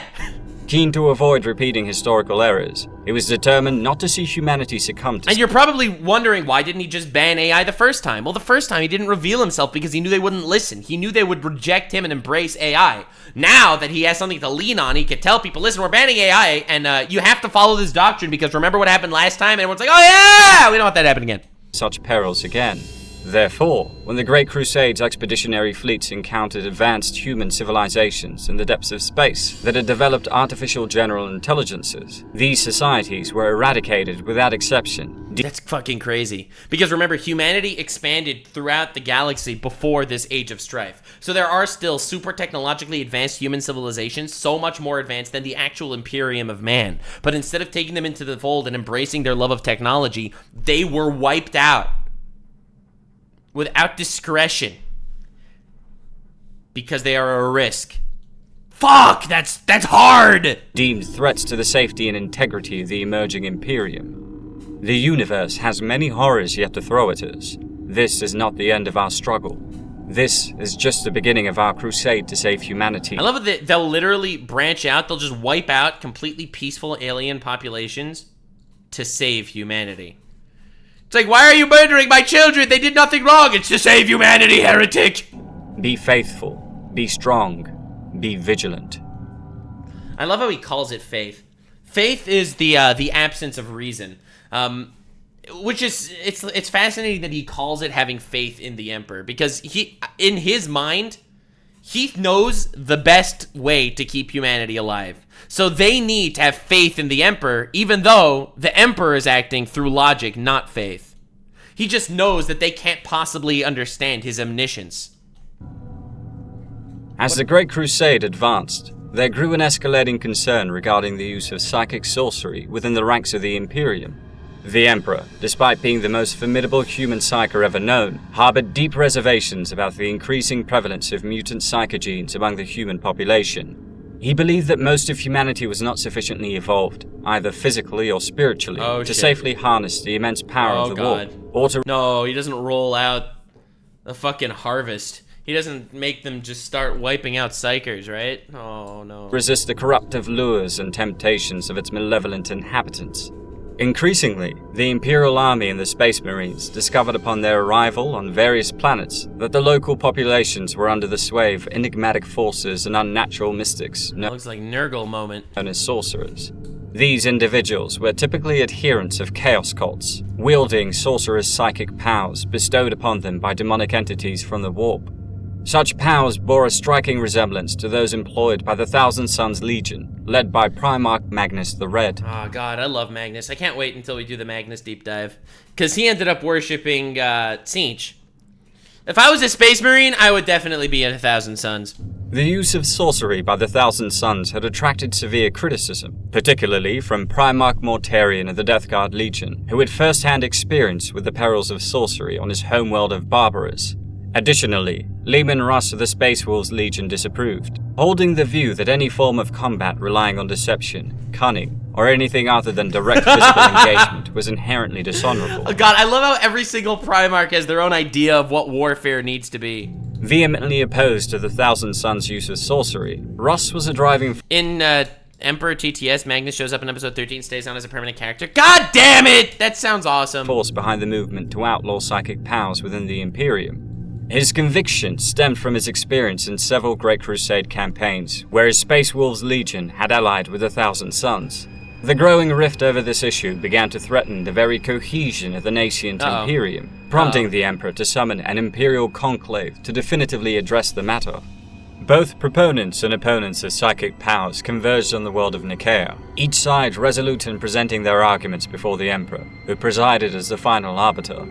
The conclave convened in an ancient amphitheater, accommodating tens of thousands, where the Emperor sat elevated above the assembly. So this is the ultimate discussion on whether they want on what the future of magic is in the Imperium. This is a massive deciding factor for the future. Look at that. The witch hunters, including the Sisters of Silence, represented one side of the debate. They catalogued the myriad of horrors wrought by sorcerers under the thrall of what would later be recognized during the Horus Heresy as chaos. So they weren't actually even called chaos at this point, right? They only were given the name chaos after the Horus Heresy. But until this point, everyone knows that how manipulative the chaos gods could be, or the ruinous powers are, right? Because anytime anyone's a psyker, all magic and psychic ability in this world is people that are drawing energy from the warp, which is the homeland of chaos. So it's super easy to seduce them and bring them to worship chaos. It wouldn't happen every time, but it would happen sometime. Like, it almost gives off the vibes of, if someone's a magician, then they literally will castrate them, it seems like. So they couldn't worship chaos. Nobody knew demons were even a thing back then. That's wild. But Slaanesh wiped out the Eldari. How did they not know? Their testimony included accounts of deranged mutants stripped of their humanity, cults and individuals who twisted their psychic gifts for malevolent ends. The Assembly was also reminded of the catastrophic consequences wrought by uncontrolled and demon-possessed psykers in the early age of strife. Contrastingly, the other side of the debate was championed by the imposing figure of Primarch Magnus the Red. Despite his intimidating presence, Magnus spoke with compelling charisma unique to a Primarch. Yes. He argued that knowledge itself was never corrupt, and the pursuit of understanding was always justified. Preach! Dude, I love Magnus. God damn it, I can't wait until we do the Magnus character dive. Preach, King! Provided the Seeker remained the master of their learning. I love how they casually just have fucking Omni-Man sitting there in the background, just casually sitting there. Not its pawn. Magnus the Red asserted with conviction that his 1,000 sons Astartes had thoroughly mastered the art of sorcery, claiming no realm of knowledge too complex for them to comprehend or harness in service of humanity. He urged the Emperor not to prohibit psychic abilities, but to promote further research in their use, so they might be more effectively utilized for the betterment of humanity and the Imperium. It was said that Magnus the Red's passionate and powerful speech at the council deepened the divide among the participants. Although the witch hunters had solid arguments to support their anti-psyker stance, they struggled to match the persuasiveness of his arguments. Tension was palpable when a contingent of Space Marine librarians approached the dais. Acknowledged by the Emperor with a nod, their arrival hushed the assembly. Among them were some of the most esteemed librarians from the Space Marine legions. The librarians are the Psyker Space Marines, right? God. During that time, demons were just thought as Xenos warp entities. They didn't know that they were actually demons that invaded the world based on chaos. That's so fascinating, dude. There is no chaos in Ba Sing Se. So cool. And they actually had this whole massive debate on whether they were not. So it's so interesting that the Emperor was willing to listen to a debate. You'd think that someone as omniscient as him would be able to just make the decisions on his own. But it's fascinating that he actually cared about their passionate speeches and shit. Forming a semicircle around the dais to symbolize their unified stance, it was a young librarian epistolary who articulated their collective viewpoint. He analogized the psyker to an athlete, a naturally talented individual whose abilities required careful cultivation. He argued that psykers were not inherently evil, rather, they were tools that could be wielded for good or ill. 100%, except they have a huge temptation to join chaos, because every time they draw on psychic power, they have fucking Slaanusi whispering in their ear to start chaosifying. Sorcery, however, was a different matter.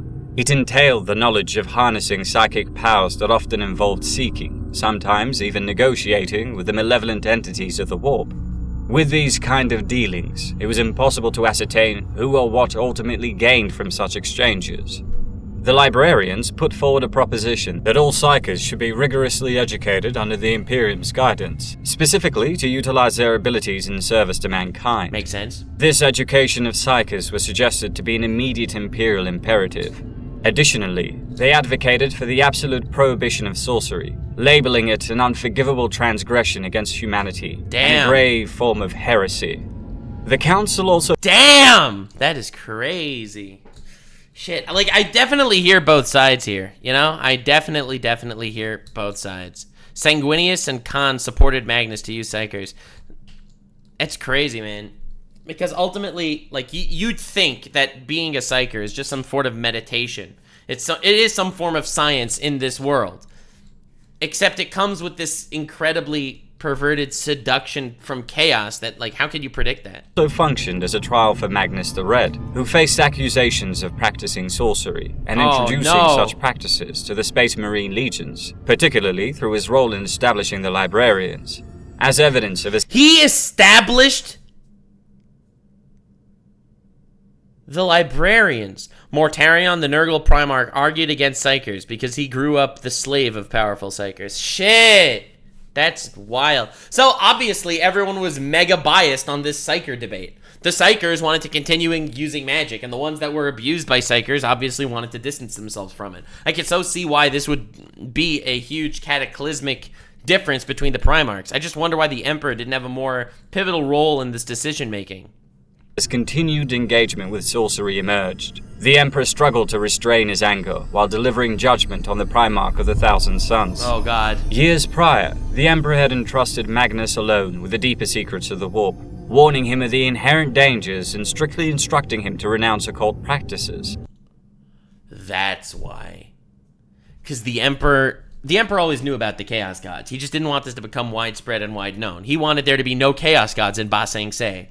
But since Magnus has been so prevalent as a Psyker and as a sorcerer, he told Magnus shit. Oh my god. That's nutty. The Emperor warned Magnus that the warp is dangerous, but he didn't tell him why, and he didn't tell the others. So he was really playing with his hands tied here. That's why he didn't want to speak more. If he actually told people the worry of the ruinous powers of chaos, he is breathing their name into existence. And at the same time, if he completely bans it, then he has to explain why it's something to be feared to people like Magnus and everyone else. That's why he had to take a back seat. Knowing about chaos makes you vulnerable to chaos. You're breathing its life into existence. However, it now seemed that Magnus had defied his commands, engaging in the taboo realms of psychic sorcery. This father-son confrontation is detailed in the Grimoire Hereticus.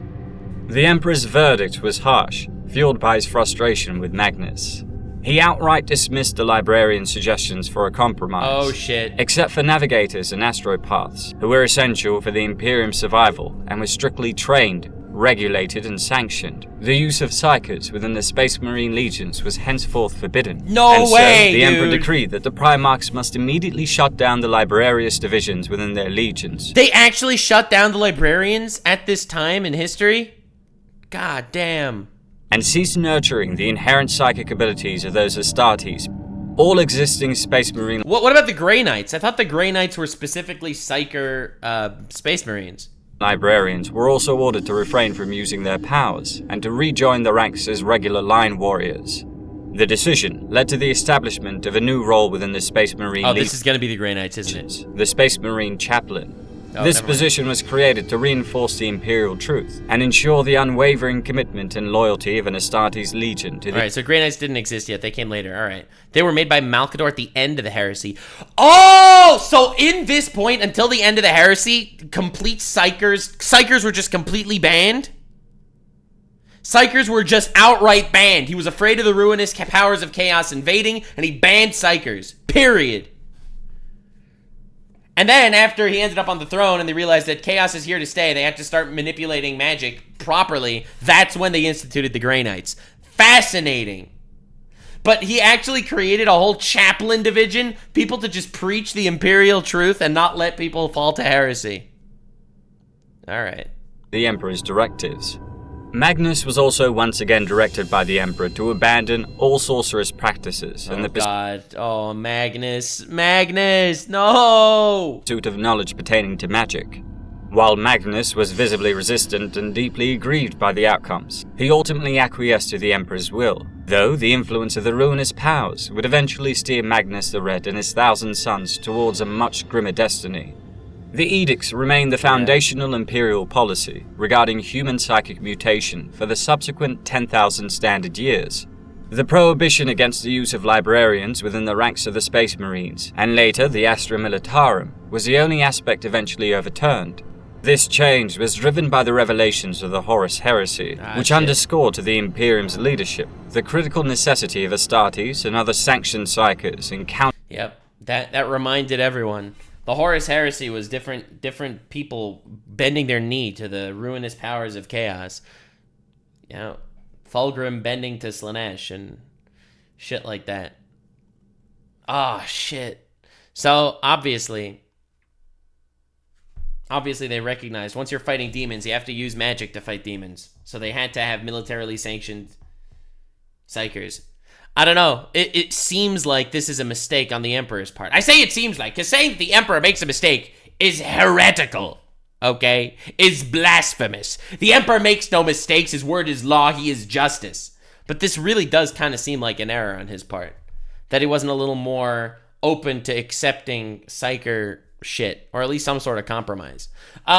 Again, I think that the major philosophical message under Warhammer 40k is that you have the Emperor's order and you have the Chaos God's chaos. Order and chaos constantly fighting one to another.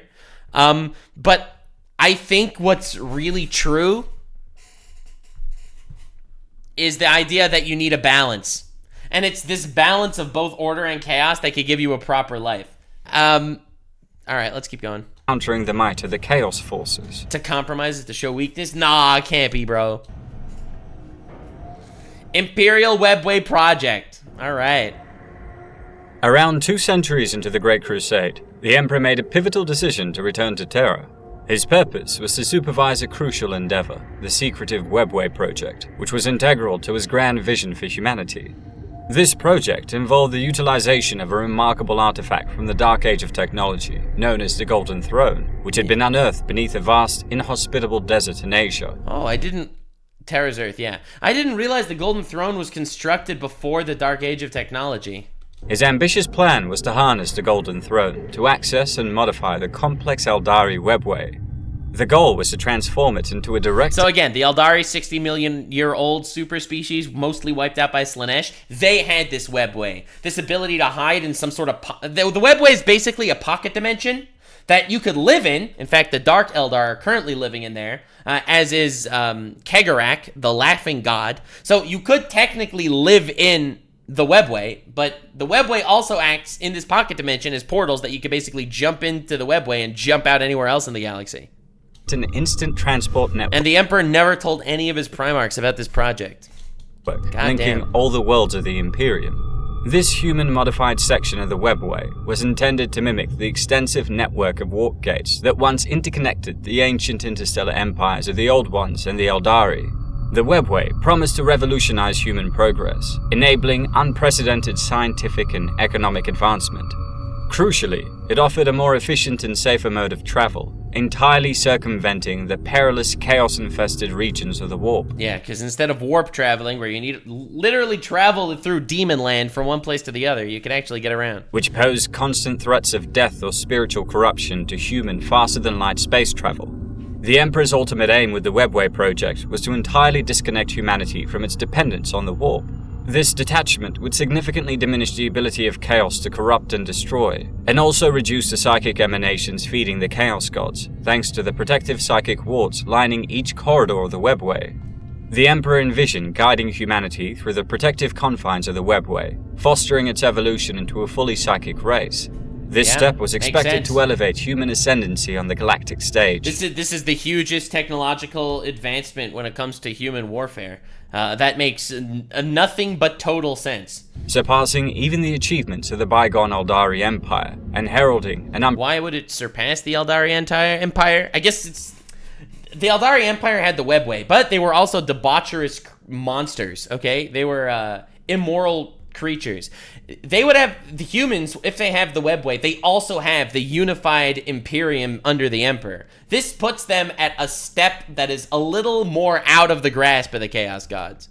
Unprecedented golden age of human civilization. A human-controlled Webway would also serve to consolidate the Imperium, ensuring that humanity would never again be fragmented by the constraints of time and distance. However, the immense scale and Bro, just hit us with the however. Complexity of this project demanded the Emperor's undivided focus and necessitated utmost secrecy.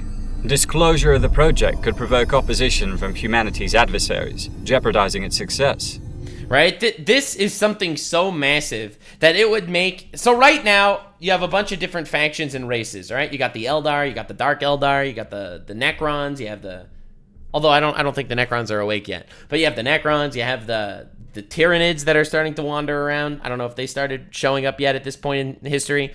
You got the Chaos factions, you got the regular Marines, you got the Tau Empire. You have so many different factions running around. Each one of them is overpowered in their own way. This would make humanity the strongest faction in the galaxy.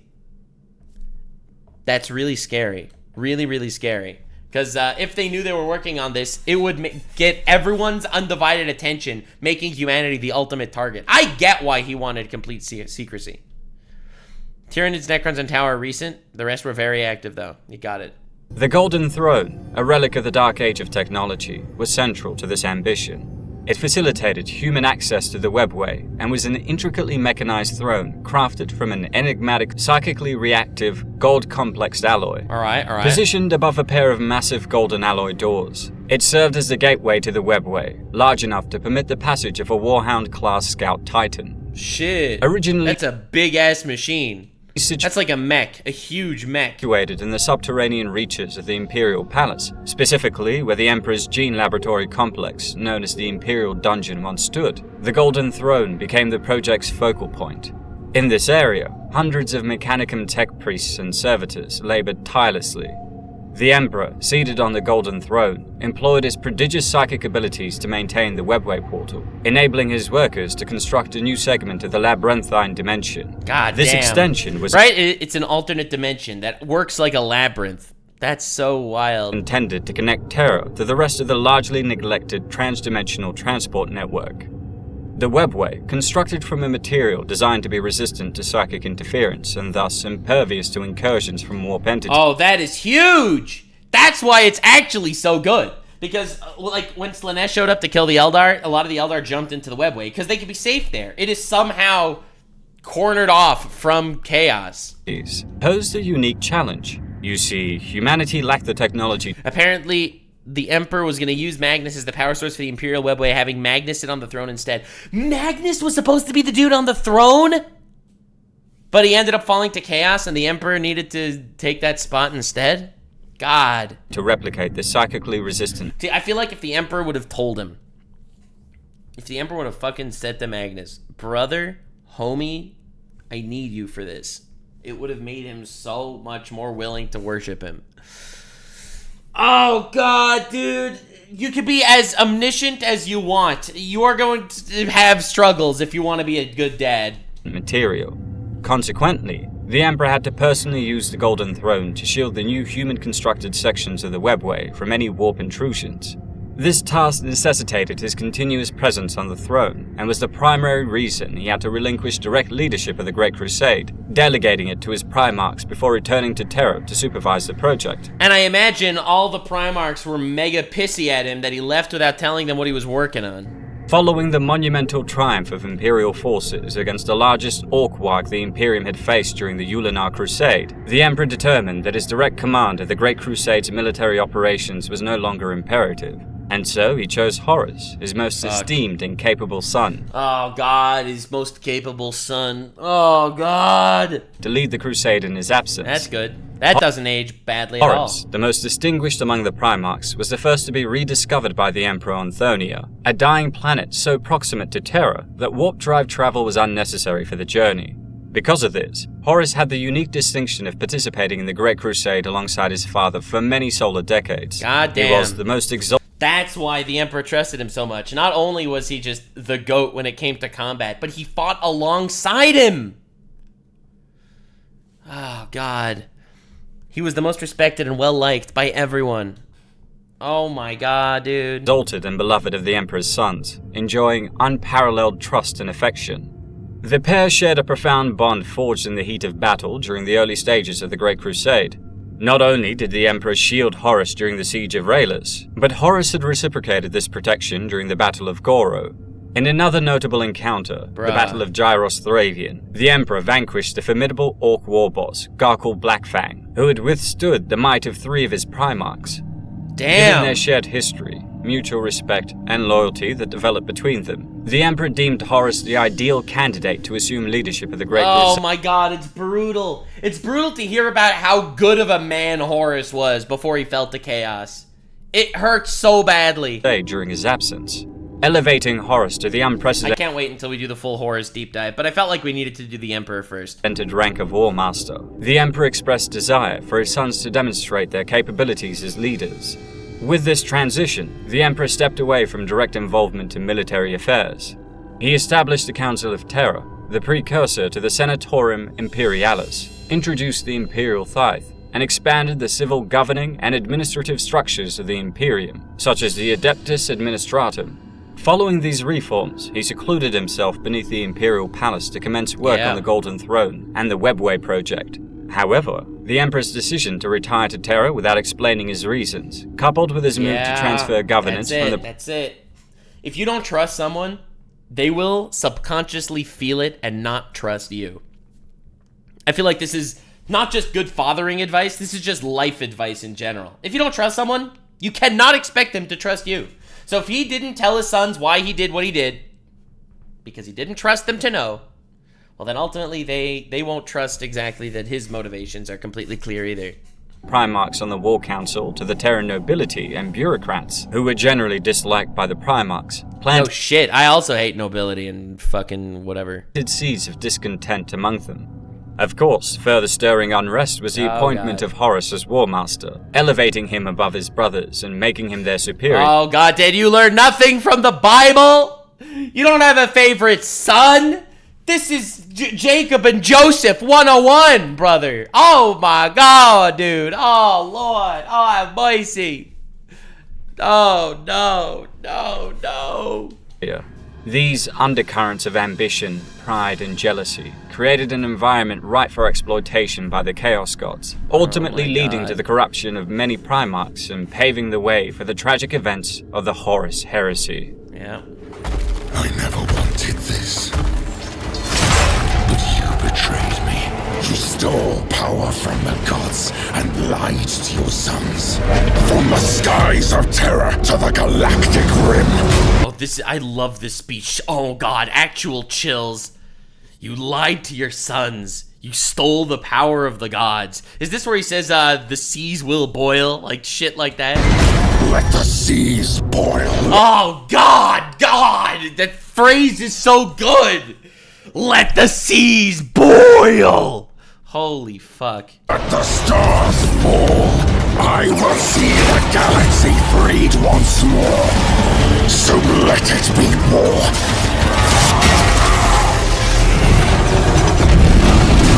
Mankind has only The scale in Warhammer is literally on another scale. one chance to prosper. If you will not seize it, then I will. And if I cannot save it from your failure, Father, then let the galaxy burn. Oh god, chills. Father, dude, this is Luke versus Anakin, Luke versus Vader, except it's on steroids, meth, crack, and it's also awesomer. Like this is everything you want in a fucking rebellion. Here, listen to this one more time. No pausing. Let's go through that speech again. Heresy. I never wanted this. Oh god. But you betrayed me. You stole power from the gods and lied to your sons. From the skies of Terra to the galactic rim. Oh my god, dude. The voice Let the acting. seas boil. Let the stars fall. I will see the galaxy freed once more. So let it be war.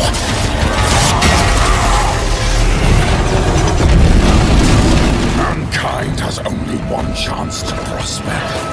If you will not seize it, then I will. Oh, and if it's I crazy. Save it from your failure, Father. Then let the galaxy burn. What a fucking crazy speech. The scale is so different than everything else in any fictional world I've ever seen. I feel like this is like on a such an insanely different scale than everything else. Horus also feared the Emperor would become a god, so he had to kill him, but accidentally in his actions made the Emperor a god. Like I'm so happy we're doing Warhammer lore! Dude, this is on another scale entirely! And there's so much, it's so daunting to get into it. But it is so worth it! And thus Warhammer 40k was born. The Horus Heresy. Holy shit. The horror of the Horus Heresy. Dude. Those who scale the pinnacles of glory have the furthest to plunge into the abyss. Basically, the bigger they are, the higher they fall. Melathrutius Lux. Oh my god. The unfolding. Can we please get a movie? Can we get a original Star Wars ass movie, like Lucasfilms getting their hands on this and not selling it off to Disney? Oh my god! Could you imagine something like this put on the big screen? This could have Game of Thrones level impact. Like, the public zeitgeist would be enthralled. Mark Hamill is working on something of the sort. Dude, this could actually be a new Game of Thrones. Like, unironically. By the way, House of the Dragon Season 2 just started, and so far it's fucking awesome. This would be insane as a new Game of Thrones. Events towards the latter stages of the Great Crusade didn't sit well with several of the Emperor's subjects, particularly some of his Primarch sons. During this period, Horus, the most trusted of the Emperor's sons, fell prey to the allure of chaos. This descent into corruption was a slow process, meticulously orchestrated over decades by Primarch Lorgar and his Wordbearers Legion.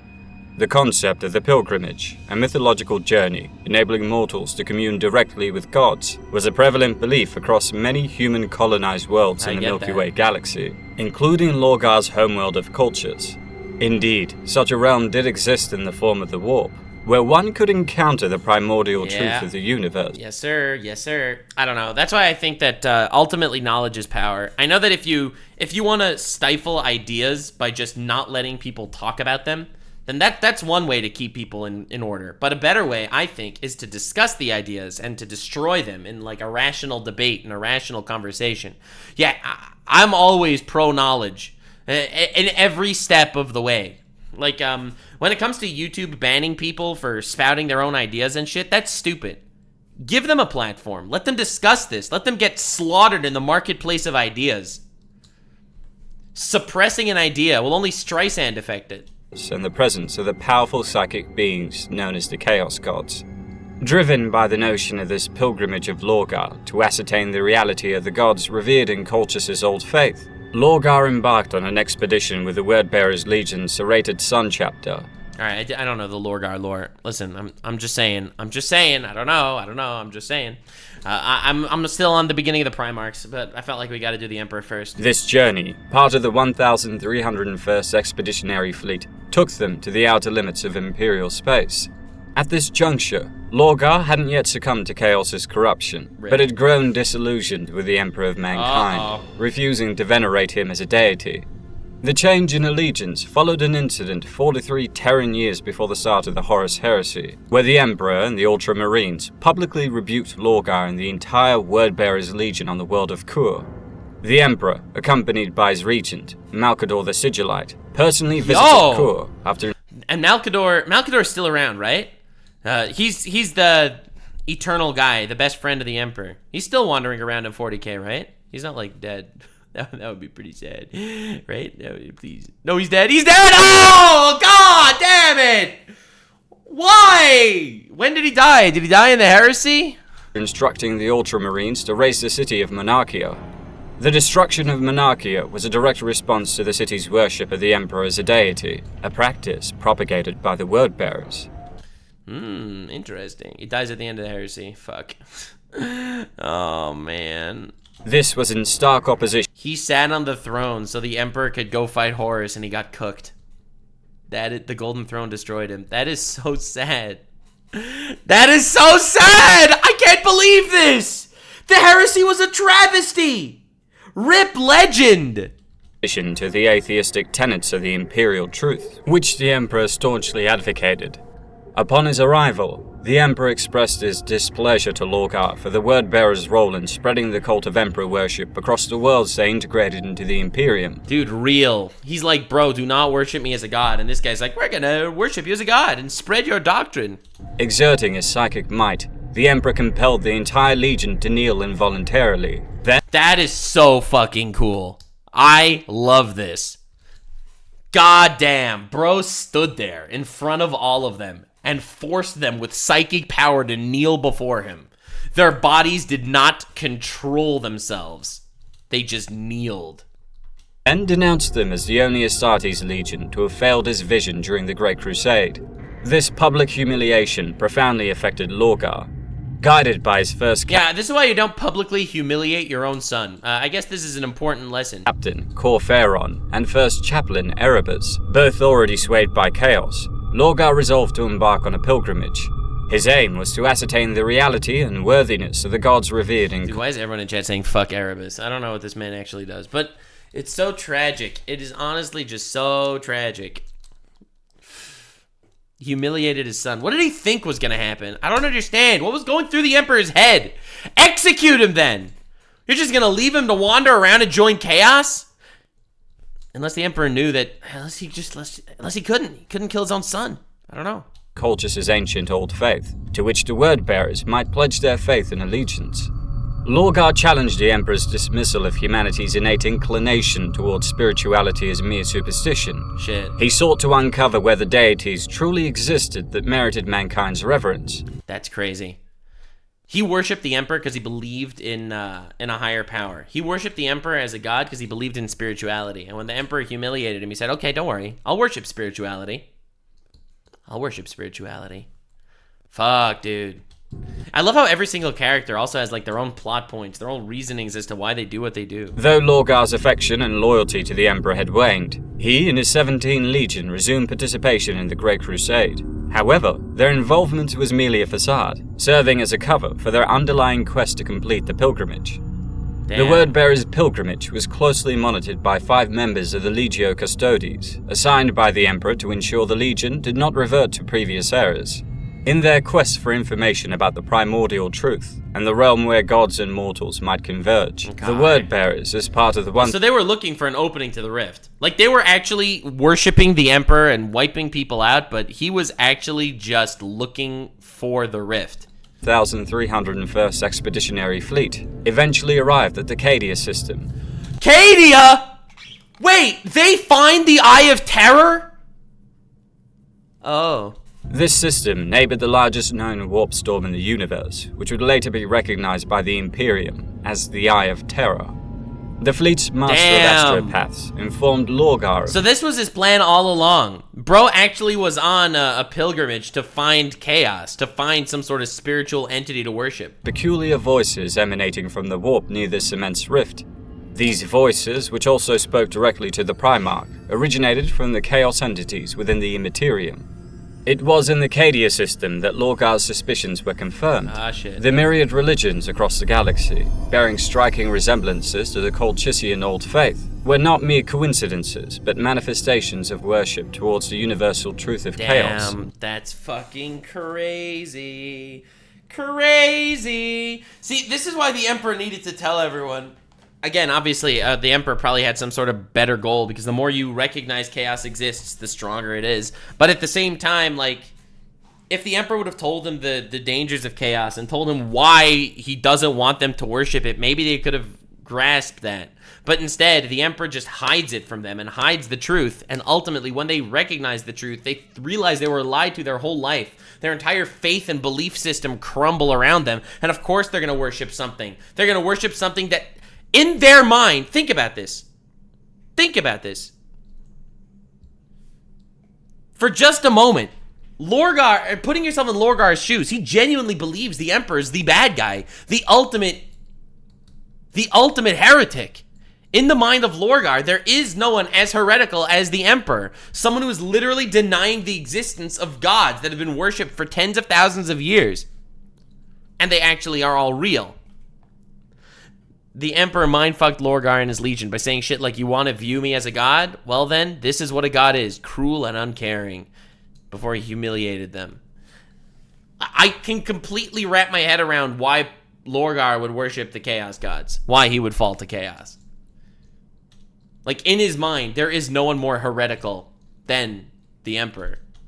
The decision was made for the 1,301st Fleet to maintain orbit over Cadia and deploy elements to the planet, identified as 1,301-12. The landing party consisted of Imperial Army, Word-Bearers, Legio Custodes, and Legio Cybernetica forces. Okay. Led by Lorgar, they encountered numerous barbaric human tribes on the planet. These tribes, described as dressed in rags and wielding spears tipped by flint blades, displayed a notable lack of fear. particularly striking with their purple eyes, mirroring the hue of the Eye of Terror itself. Uh-oh! Despite Custodian Vendatha's objections and his request to eliminate the seemingly heretical natives, the Word-Bearers proceeded to engage with them. Wow, so he didn't do the basic doctrine of man and wipe out these people. It's so crazy, because when you look at it from Lorgar's perspective, like, I so see it, though. Like, why worship order when you can worship chaos? Like, why? Chaos is so much more fun, right? Like, who cares? Humans, not humans. The future of mankind, not the future of mankind. What about me? What about me? I matter, okay? My children matter, all right? Think about it. All I wanted was the truth, the most famous and iconic Lorgar quote. Like, in his mind, the ultimate heretic is the Emperor who wiped out religions that worshipped very real gods. It's here that a peculiar woman emerged, addressing Primarch Lorgar directly by his full Woman jump scare. name, Lorgar Aurelian, and extended a welcome to him on Cadia. Oh, shit. This woman, Ingethel of Cadia, Sick fucking art design, though. a Chaos Priestess, would eventually lead Lorgar down a path purportedly towards spiritual enlightenment. However, Oh, God. Spiritual enlightenment, baby. in reality, this path was the beginning of Lorgar's descent into heresy and allegiance to chaos. Ingethel would later Like conduct a fixer. a ritual, transforming herself into a demon prince, Ingethel the Ascended. Subsequently, she guided the fleet's scout vessel, Orpheo's Lament, into the Eye of Terror. Inside the Eye of Terror, the serrated sun chapter of the Word-Bearers Legion directly witnessed the aftermath of the ancient Eldari's empire's collapse, through the desolate crone world scattered across the Eye's expanse. Okay. Ingethel then deceitfully explained the birth of the Chaos God Slanesh to the Word-Bearers. She claimed that the Eldari's downfall and the catastrophic event known as the Fall occurred because, at the pinnacle of their ascension, they were unable to embrace the primordial truth. Wow. The ultimate manipulator. Fuck, dude. No, it was because their incredible, despicable acts of debauchery literally birthed Slanesh and wiped them out. It's not because they weren't willing to embrace the truth. Oh my god, dude. But it sounds so sweet, right? This Chaos Priest over here knew exactly who they were talking to. Knew exactly what to say. Because what Lorgar is searching for is the truth. Which, in her narrative, meant worshipping chaos. According to Ingethel, the Eldari inadvertently birthed the god of pleasure, Slanesh, but greeted its emergence not with joy, but with denial and dread. Slanesh gained consciousness in the 29th millennium, only to find its would-be worshippers turning away in ignorance and terror. This collective grief and rejection gave rise to the tumultuous Great Eye, the Eye of Terror. Yeah, and then to wipe them out. Crazy. A manifestation of the birth cries of the Eldari's new, spurned deity. In the remnants of the Eldari Empire, the Word-Bearers were confronted with the reality of the primordial truth. Ingethel cautioned them that to avoid the fate of the Eldari, humanity must not repeat their errors. Oh my god, that is next level manipulation. You don't want what happened to the Eldari to happen to humanity. Well, you know what happened to the Eldari? That they didn't embrace us? They didn't embrace chaos? Well, you don't want that to... Well, he didn't call it chaos. Obviously calls it the truth. They didn't embrace the truth, and you don't want humanity to not embrace the truth. They'll all get wiped out too. And he's like, oh, fuck, oh, shit, oh, fuck. Eisen-level strategy and manipulation. But should embrace the worship of chaos instead. The fragments of the Word-Bearers' serrated sun chapter eventually made their way back to Cadia. They shared with Lorgar their experiences and revelations from within the Eye of Terror, the true nexus where mortals and gods could interact. After his own journey into the Eye and his subsequent acceptance by the Chaos Gods as their chosen mortal champion, Lorgar commanded a cyclonic bombardment of Cadia. This obliteration eradicated the original Cadian population. Oh my god! Dude, the poor Xenos. Holy shit. Whether you're a part of the humans, whether you're part of Chaos... You're just cooking these guys. Ensuring that the secrets of the primordial truth, as imparted to him by the Chaos Gods, remained his alone. Damn. Nevertheless, due to its strategic significance, Cadia was later deemed valuable by the Imperium. In the 32nd millennium, Imperial colonists were dispatched to repopulate the world. Right? Because it's right next to the Eye of Terror. Of course you want a force there. Doesn't Cadia get wiped out, though? Becoming the progenitors of the Cadians known in later times. Intriguingly, possibly influenced by the Eye of Terror's closeness, this new Cadian population also developed the distinctive violet eyes characteristic of the planet's initial human settlers. Okay, I guess because it's close enough to chaos, right? The seasons of Cadia, ladies and gentlemen. We got winter, spring, summer, and the fall of Cadia. Let's go! Oh my god, it doesn't even end, bro. It doesn't even end. Poor Cadia. It's safe to say that the revelation of Chaos's existence irrevocably transformed Lorgar and the Word-Bearers. Exposed and gradually corrupted by the ruinous powers of Chaos, they became the first of the Legionnaire Astartes to devote themselves to the Chaos Gods, thus betraying the Emperor in their hearts. During the latter years of the Great Crusade, Lorgar and the Word-Bearers endeavored to enlighten humanity about what they perceived. Makes sense! Literally, they felt like humanity is walking down a path of heresy following this fake god, the Emperor. And if they don't embrace it soon, what happened to the Eldari is gonna happen to them. I totally get them. Like, Lorgar makes so much sense. As the true spiritual essence of the cosmos. However, they eventually resorted to subterfuge and manipulation to convert 9 of the Primarchs to the Chaos cause, as commanded by their newfound gods.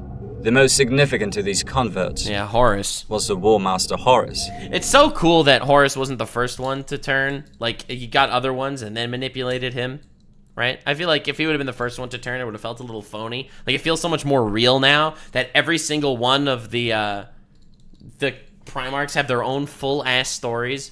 The warp is a vital tool to us, a means of communication and transport. Without it, there would be no Imperium of Man, for there would be no quick bridges between the stars. We use it and we harness it, but we have no absolute control over it. It is a wild thing that tolerates our presence, but brooks no mastery. Alright. There is power in the warp. Fundamental power, not good nor evil, but elemental and anathema to us. It is a tool we use at our own risk. Damn. War Master Horus. Fuck. As it became apparent that humanity would not willingly accept the teachings of Chaos without first being no shit. No shit! Chaos knows exactly what to tell you. True. Violently detached from the Emperor's misleading imperial truth, Lorgar actively contributed to setting the stage for the Horus heresy. He employed Erebus, his legion's first chaplain, as a key operative in the scheme.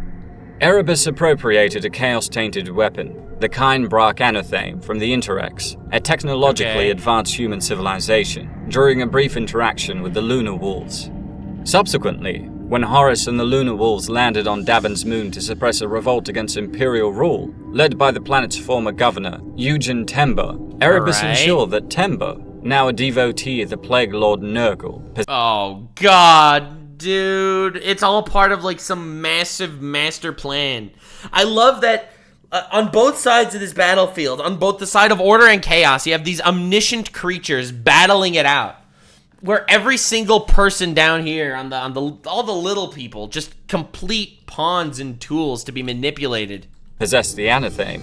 Davin's moon, a decaying swamp infested with undead abominations like plague zombies created from Temba's Imperial Army garrison, posed significant challenges to Horus and his forces. In their confrontation on the bridge of Temba's downed Imperial warship, Horus succeeded in killing the corrupted Nurglite. However, he sustained a deep wound from the Anathame, which delivered a potent toxin crafted by Nurgle himself. The poison was so virulent that not even Horus's advanced Primarch immune system could counteract it. That's why Horus fell to chaos? Because he got stabbed by this chaos sword? Oh my god, dude. And how does he even know to fight it? How could he even fight it off? Because he didn't even know chaos existed. The Emperor never even told him chaos was real. Dude, that makes you feel bad for Horus. It's not like Horus just got corrupted. He actually got poisoned by Nurgle.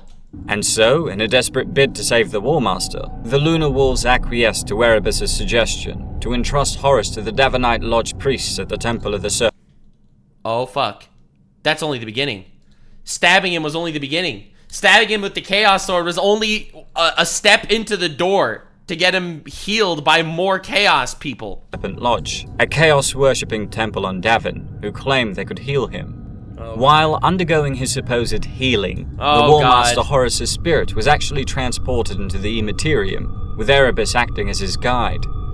Dude, this Erebus guy stabs him with a bioweapon, claims that he's healing him, but instead just takes his soul up on some ascension into this ethereal world. This is like the most insanely cursed manipulation I've ever heard. Was exposed to his own latent ambitions and jealousies, stemming from the Emperor's apparent abandonment. The ruinous powers manipulated... And it locks in on his abandonment. It locks in on the Emperor's mistrust of him. It locks in on his pride and his arrogance. Oh, God. These emotions and presented Horus with a deceptive vision. This vision... The Chaos Gods showed him a slideshow of 40k and the travesty going on in the present, without telling him it was a result of the heresy and not the Emperor. Wow, that's crazy. So he saw the future, and he saw how cursed it was, and he thought it was implied that if the Emperor keeps going, this is what's going to happen, but it's actually what he causes. Oh my God. Oh my God. That is utter and pure manipulation. Erroneously portrayed the Emperor's return to Terra as a scheme to achieve divinity, forsake his son. But, which it is, sort of. It's not. It'll end up happening, but, oh, fuck. Erebus names his ship the Hand of Destiny. Oh my God. And betray the Imperial Truth's promise of liberating... They made him believe that the Emperor is using humanity to become a god.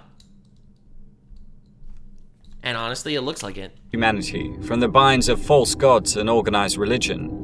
Horus, now convinced by this distorted projection of a future that, in a twist of fate, would only materialize due to his... This is such a brilliant villain. It's like, I mean, this sounds a lot like, you know, Darth Vader betraying the Jedi in some way. Like, you have the Jedi, the Force, and he grew up there, and he ended up betraying the Jedi. This is like an intricate level of manipulation on such a much deeper scale. This is someone that his entire perspective of the Emperor is completely shifted. Every action the Emperor is taking for humanity's sake can be read as him trying to attain godhood. You can put incredible heretical values into the noble motives of the Emperor.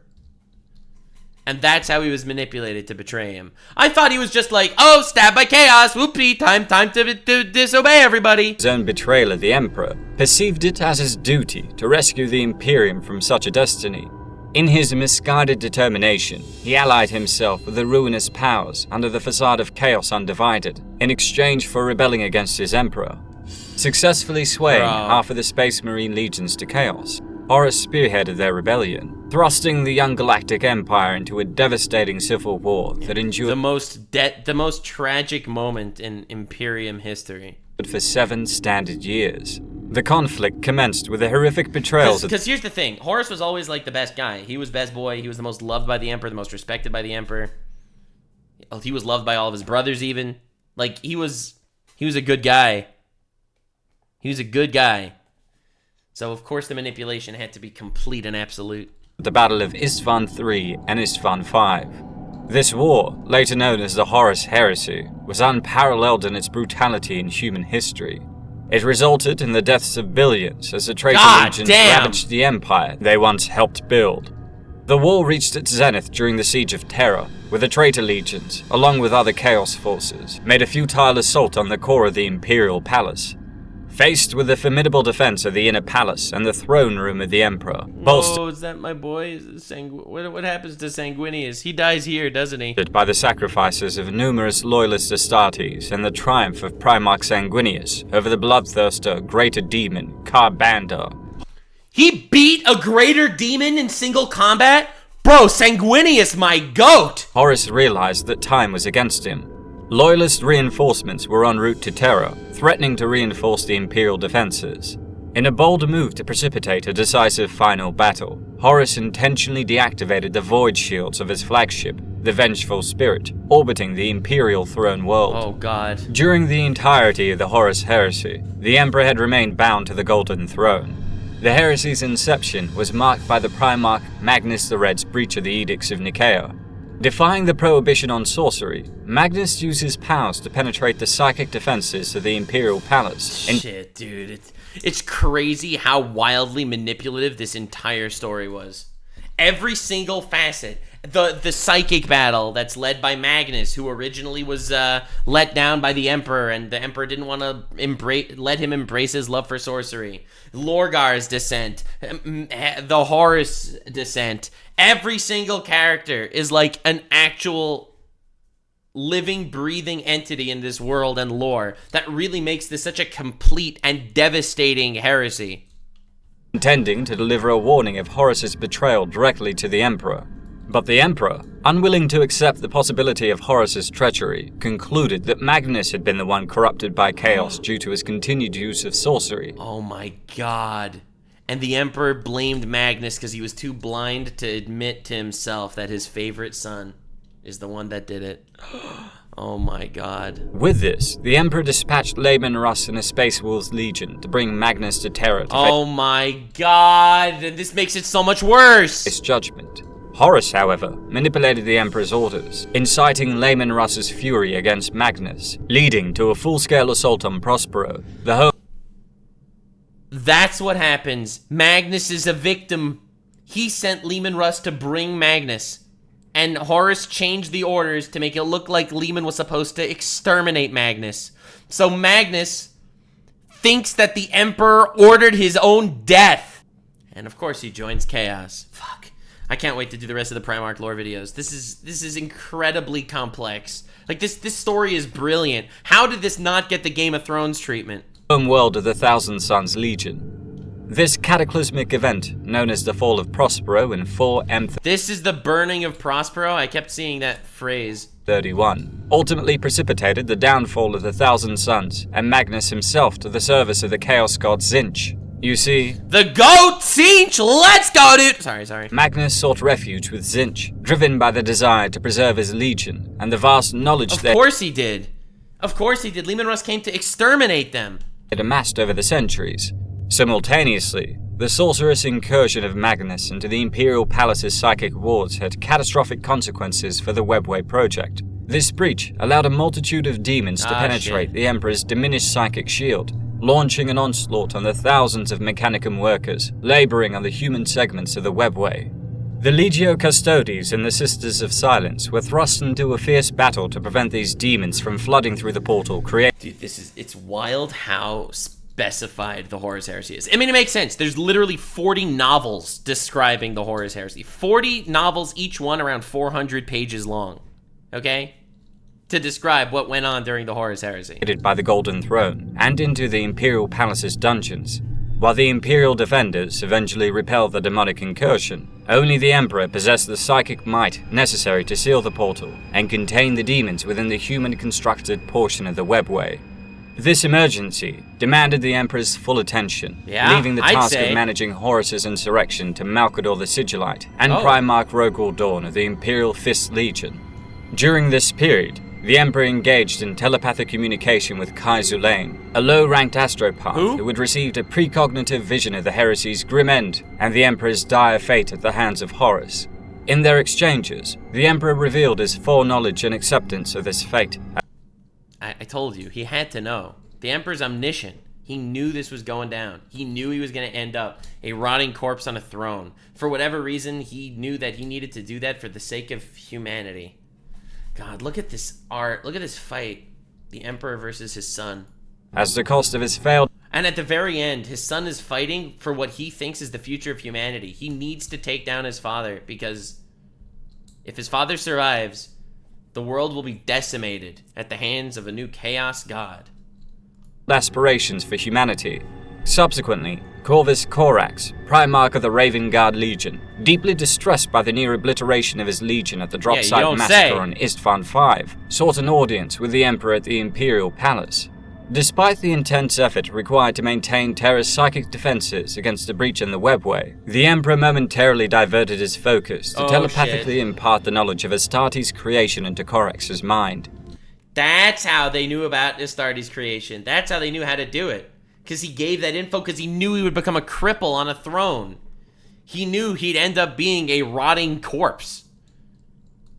So he had to, in like a few seconds here and there, give little drops of knowledge to different people to keep the torch burning. In the aftermath of his audience with the Emperor, Corax commenced the reconstruction of the Raven Guard, using the newly acquired techniques for rapid Astartes development. Despite his efforts, the Alpha Legion's surreptitious actions ultimately tainted the endeavor. Consequently, the Raven Guard remained one of the so-called Shattered Legions for the duration of the heresy, playing a minimal role in its subsequent developments. 5 standard years into his vigil on the Golden Throne, safeguarding Terra from the repercussions of Magnus's breach in the webway, the Emperor began showing signs of physical weariness. The psychic toll manifested in occasional nosebleeds, an image that even appeared in the telepathic visions sent to his Legio Custodes custodian. All of his custodies saw images of him with nosebleeds, keeping the psychic shield because Magnus left, because Leman Russ attacked him, because Horus lied.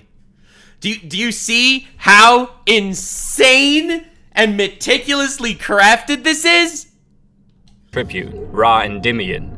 With the emergence of the potent demon Drachnian in the warp, the Emperor realized the war within the webway was approaching a critical juncture, and humanity's destiny was nearing a decisive moment. He instructed the Sisters of Silence to amass 1,000 Psykers from across the galaxy for a sacrificial ritual to the Golden. That's how this all started. That's how this all started.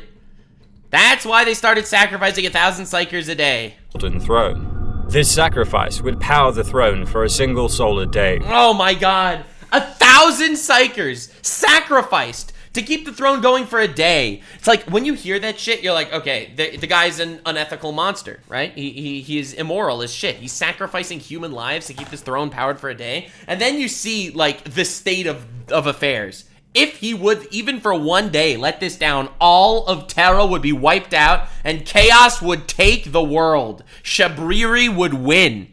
Without the Emperor's direct involvement. One day, without getting powered, and you get the Flame of Frenzy ending in Elden Ring. Seizing this opportunity, the Emperor entered the webway to aid the beleaguered Imperial forces. Dude, look at this art. Every single art piece. He valiantly repelled the demonic onslaught and faced Drachnian. In a decisive move, the Emperor trapped the demon within Ra Endymion's body and instructed his loyal custodian to flee deep into the webway, thereby safeguarding humanity from the demon's corrupting influence. Damn. Following his confrontation with Drachnian, the Emperor was compelled to once again bind himself to the operation of the Golden Throne, effectively sealing the Terra webway portal. He expressed to his followers his sorrow over the downfall of his grand project, lamenting that with the webway project's failure, humanity's fate might mirror the Eldaris. Yeah, right? Completely fragmented and ready for chaos to blow them to smithereens. Eventual extinction at the hands of chaos. Shit. Despite his prescient vision that foretold Horus's defeat at his own hands, the Emperor acknowledged the inevitability of another Chaos Lord rising to continue Horus's mission of destroying the Imperium. Unfortunately, chaos never dies. Chaos is immortal. As long as there are people, there is chaos. His custodian, Diocletian Koros, was taken aback when the Emperor conceded the potential doom of the Imperium of Man, uncertain whether it would transpire in a year or 10,000 years, and admitted for the first time that even he was at a loss on how to avert mankind's annihilation. As the Horus heresy approached its zenith with a traitor's assault on Terra, 7 years after Horus's initial push towards the throne world, the Emperor was constrained to the Golden Throne. Oh god. Is this Malkador? Is this Malkador because he had to leave the throne? Except for brief moments when Malkador the Sigillite, Terra's regent and the second most powerful human psycho, could substitute for him. Oh my god. When the Emperor became aware of Horus lowering the vengeful spirit's void shields during the siege of Terra's final stages, he interpreted this as an invitation to a decisive battle.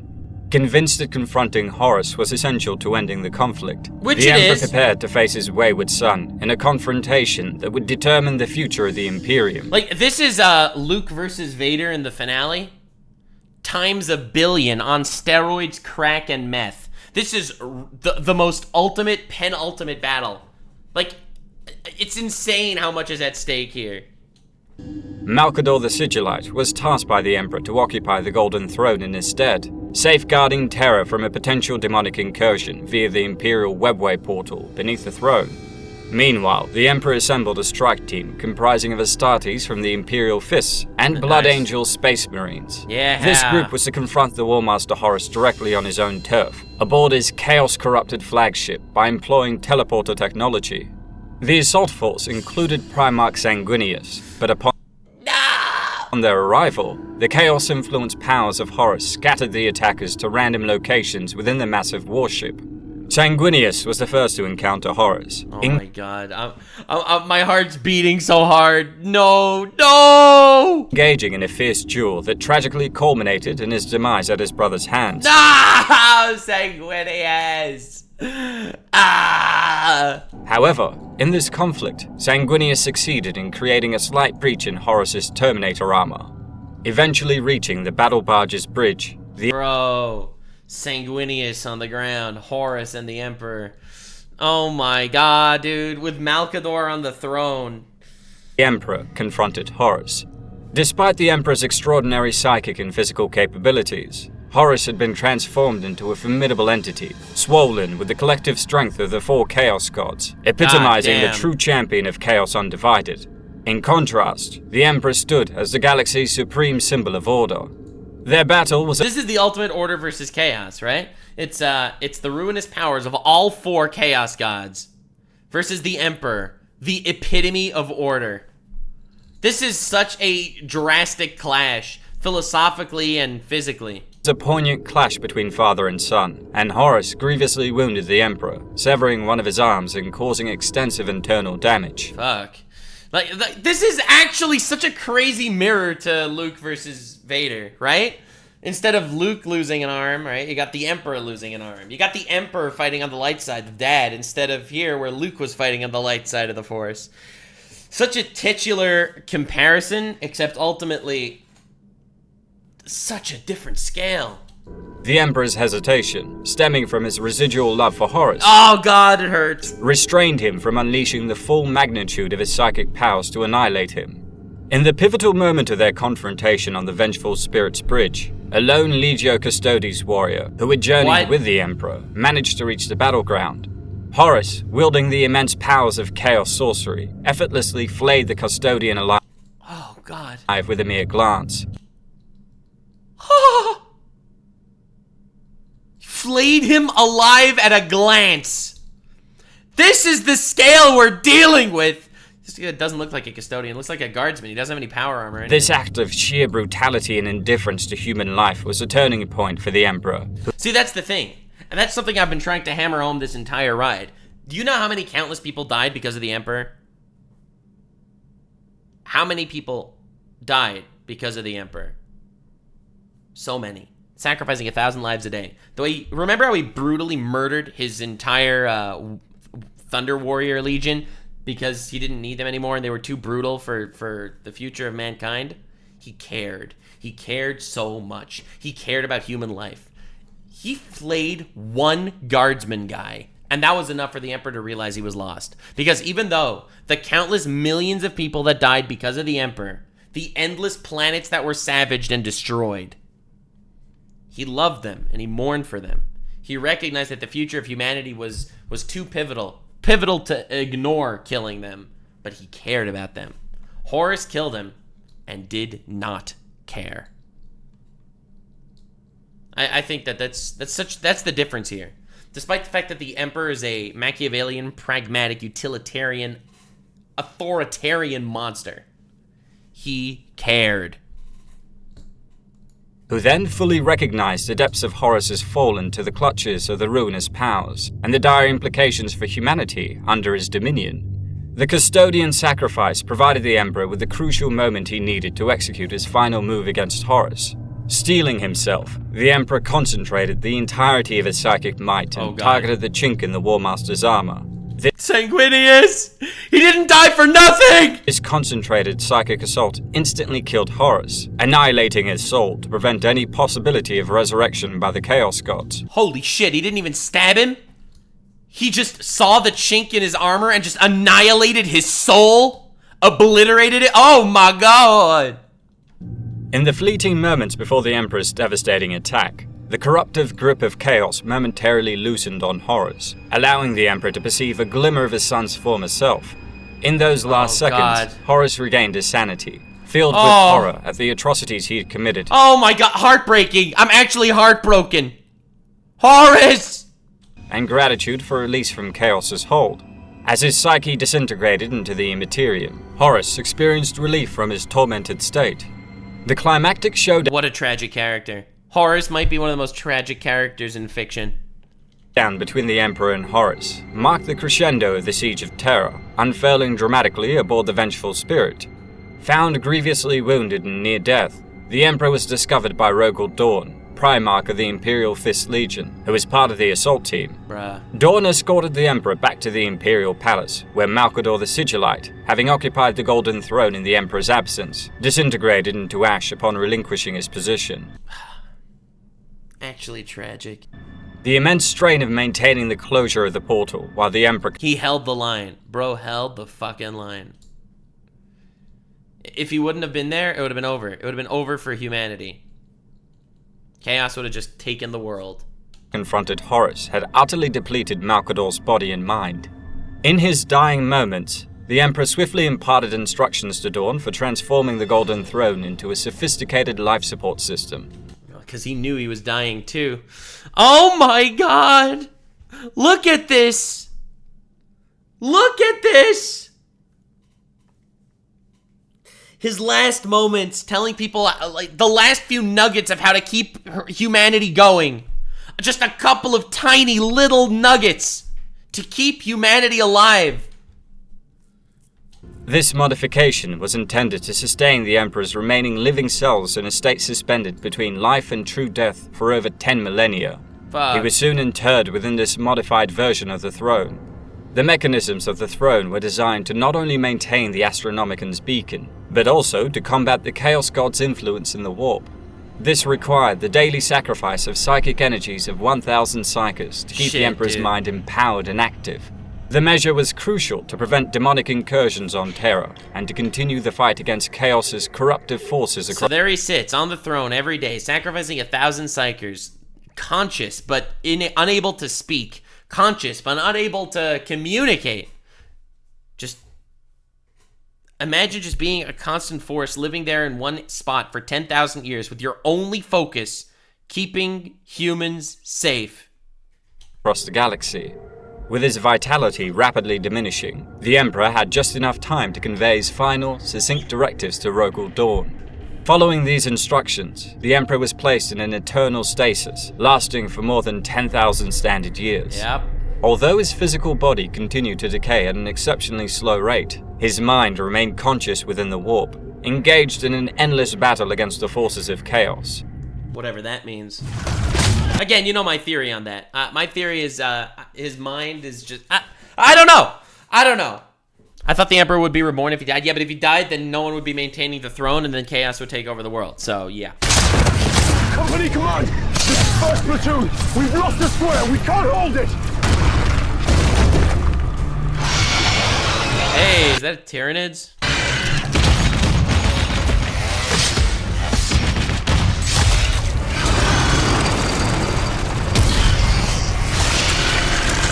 Dude, the cinematics are so good. I have to do a whole cinematic reaction. God damn! Look at this, chainsaw and sword. God.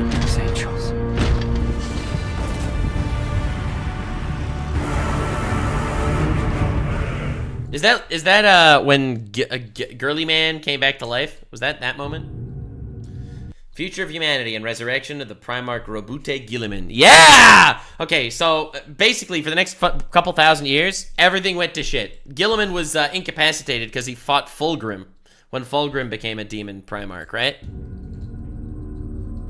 In the 32nd millennium, the Imperial cult, which emerged as a state religion of the Imperium, would propagate the belief that the Emperor's internment within the Golden Throne was a necessary step for him to ascend from the physical realm and reclaim his rightful place in the Immaterium as humanity's true deity. Of course they believe that, of course. He tells them, don't make a religion out of me, and what do? What do they do? This ascension was perceived as a self-sacrifice to save humanity from the betrayal of horrors. Since his ascension, the Emperor has remained within the Golden Throne, existing in a state neither fully alive nor completely dead. Originally envisioned as a hub for harnessing the Eldari webway for humanity's benefit, the throne now serves dual purposes as both a complex life support mechanism and a psychic amplifier. It extends the Emperor's consciousness into the warp and across the galaxy.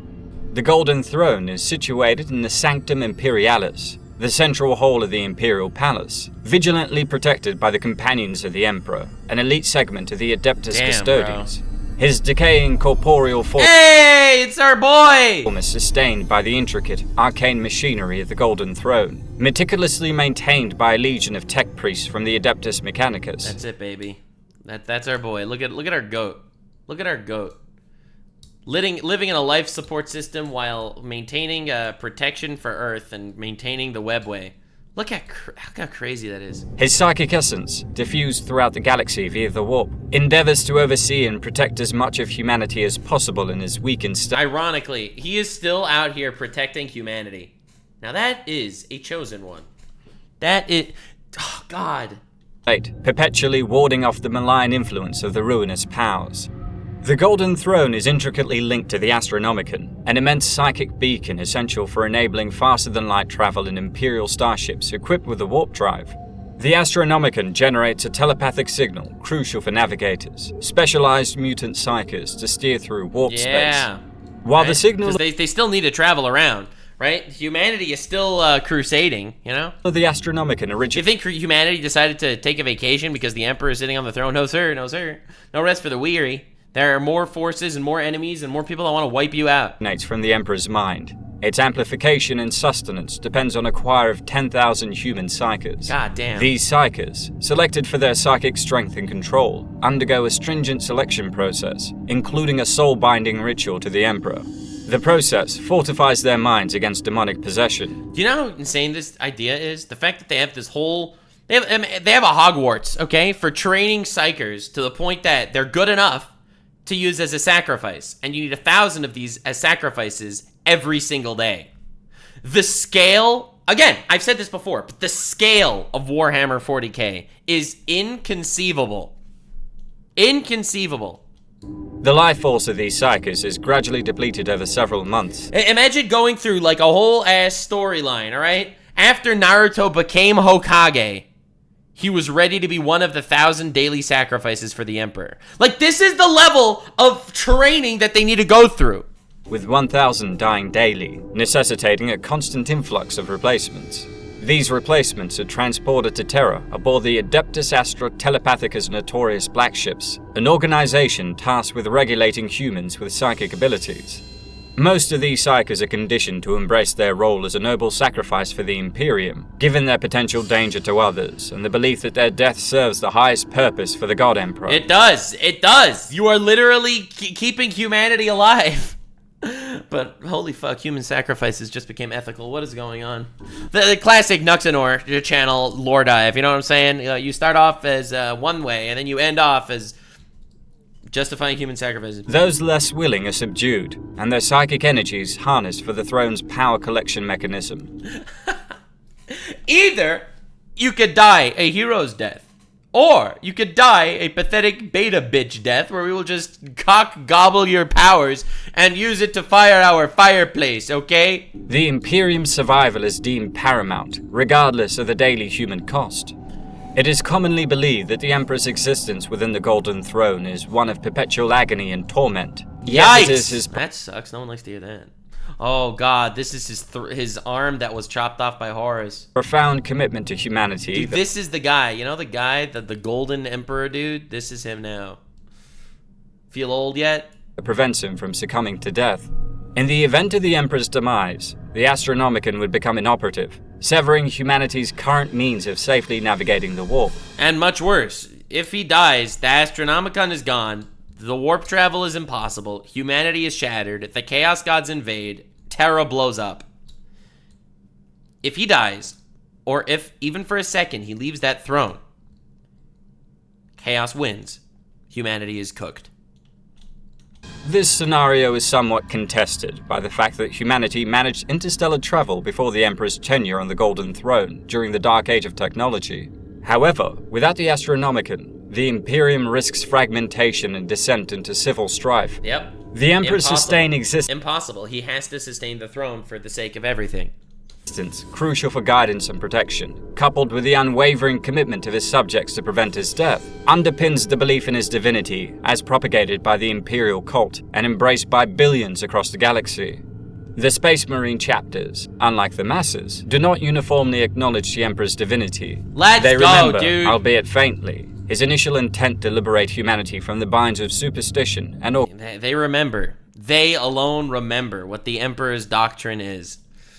Oh, God, it's so sad. It's like literally a chicken without a head at this point. They're flying around without a leader. You need a leader. You need someone, some form of unifier. Everything is falling apart. organized religion. I hope we actually get some sort of conclusion. We're probably not going to get a conclusion to 40k ever. It'll probably just keep going forever. But I hope we at least get a conclusion to the current Emperor sitting on the throne arc. I would really be curious to see what's happening in 50k. Nonetheless, they revere him as the founder of the Imperium and history's most eminent human leader. In a recent unforeseen development, as the Imperium faced a formidable onslaught of chaos during Abaddon the Despoiler's 13th Black Crusade in 999 M41 and the subsequent fall of Cadia, which triggered the formation of the Great Rift, a significant event occurred. One of the Emperor's sons, Primarch Robert Guilliman, was resurrected. Awakened from stasis in the Temple of Correction on his homeworld of Let's go, dude! Something is happening! Stuff is moving again! Maybe. Macrage. His revival was facilitated by the technological prowess of Archmagos Dominus Belisarius Cole and the might of Inead, the Eldari god of the dead. Following his reawakening, Guilliman made his way to the throne world. I thought the Eldari god of the dead was killed by Slaanesh. I didn't realize he was still around. Upon entering the Imperial Palace, he was able to converse with his father, the Emperor, for the first time in 10,000 standard years. Yo! God, I can't believe it, finally! Alright. Guilliman's resurrection is an endgame level of event. Eldar Mechanicus and Space Marines had to team up to make it happen. God damn! I love this universe so much. I feel like there's so many like big gotcha moments that could happen. That would literally get everyone so excited. But the full contents of their discussion remain shrouded in mystery. Following this historic meeting, Guilliman assumed the mantle of leadership, taking on the role of Lord Commander of the Imperium, and effectively becoming the chief authority over the High... He became what Horus used to be. Holy shit, that's a little scary. High Lords of Terra. In response to the looming threat of Noctis Aeterna, he initiated the Indomitus Crusade, driven predominantly by the recently developed Primaris Space Marines. This campaign was a critical effort to safeguard the future of the Emperor's empire in the face of growing darkness. However, a the Eldar resurrected their god of death. Alright, that's pretty awesome. Sense of urgency prevails. He was attacked by all sorts of chaos shit, even Magnus on his way to Terra. So this is a massive event in the history of 40k. And it just happened, too. It means there's a future for this franchise. We're not just going to be stuck in 40k stasis forever. 999 M41, the Adeptus Mechanicus conveyed a distressing revelation to the High Lords of Terra. Please tell me they got a text-to-speech device. And the Adeptus Custodes. The advanced life support systems of the Golden Throne are failing. What? Moreover, the tech priests admit they lack the requisite knowledge to conduct repairs. Oh, shit. In the absence of a solution or an unforeseen miracle, the Emperor's withered body is destined to perish. Oh, shit. Oh, God. Oh, God. Oh, God. What's gonna happen, bro? Extinguishing his mind and spirit amidst the tumult of the warp. This event would leave humanity isolated in an unforgiving void. And in that darkness, the waiting predators of the galaxy will begin their feast. For more than 100... This is such a horrifying, bleak potential future. I wonder where we go from here. That's the question. Where does this end up? centuries, the Emperor Emperor has sat immobile on the golden throne of Earth. For in the grim, dark future, there is no peace amongst the stars, only the laughter of thirsting gods. Shit, dude.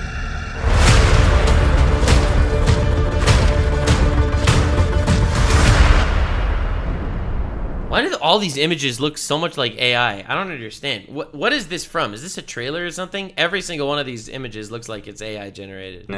Centuries, the Emperor has sat immobile. Right, look how it all just fuzzies. The golden throne. Look how fuzzy it is. Of Earth. For in the grim, like this belt just keeps changing shape. Dark future, there is no peace amongst the stars, only the laughter of thirsting.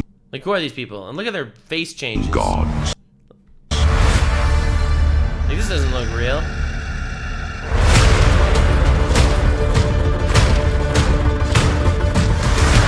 Like, look at his face and his mouth that keeps moving.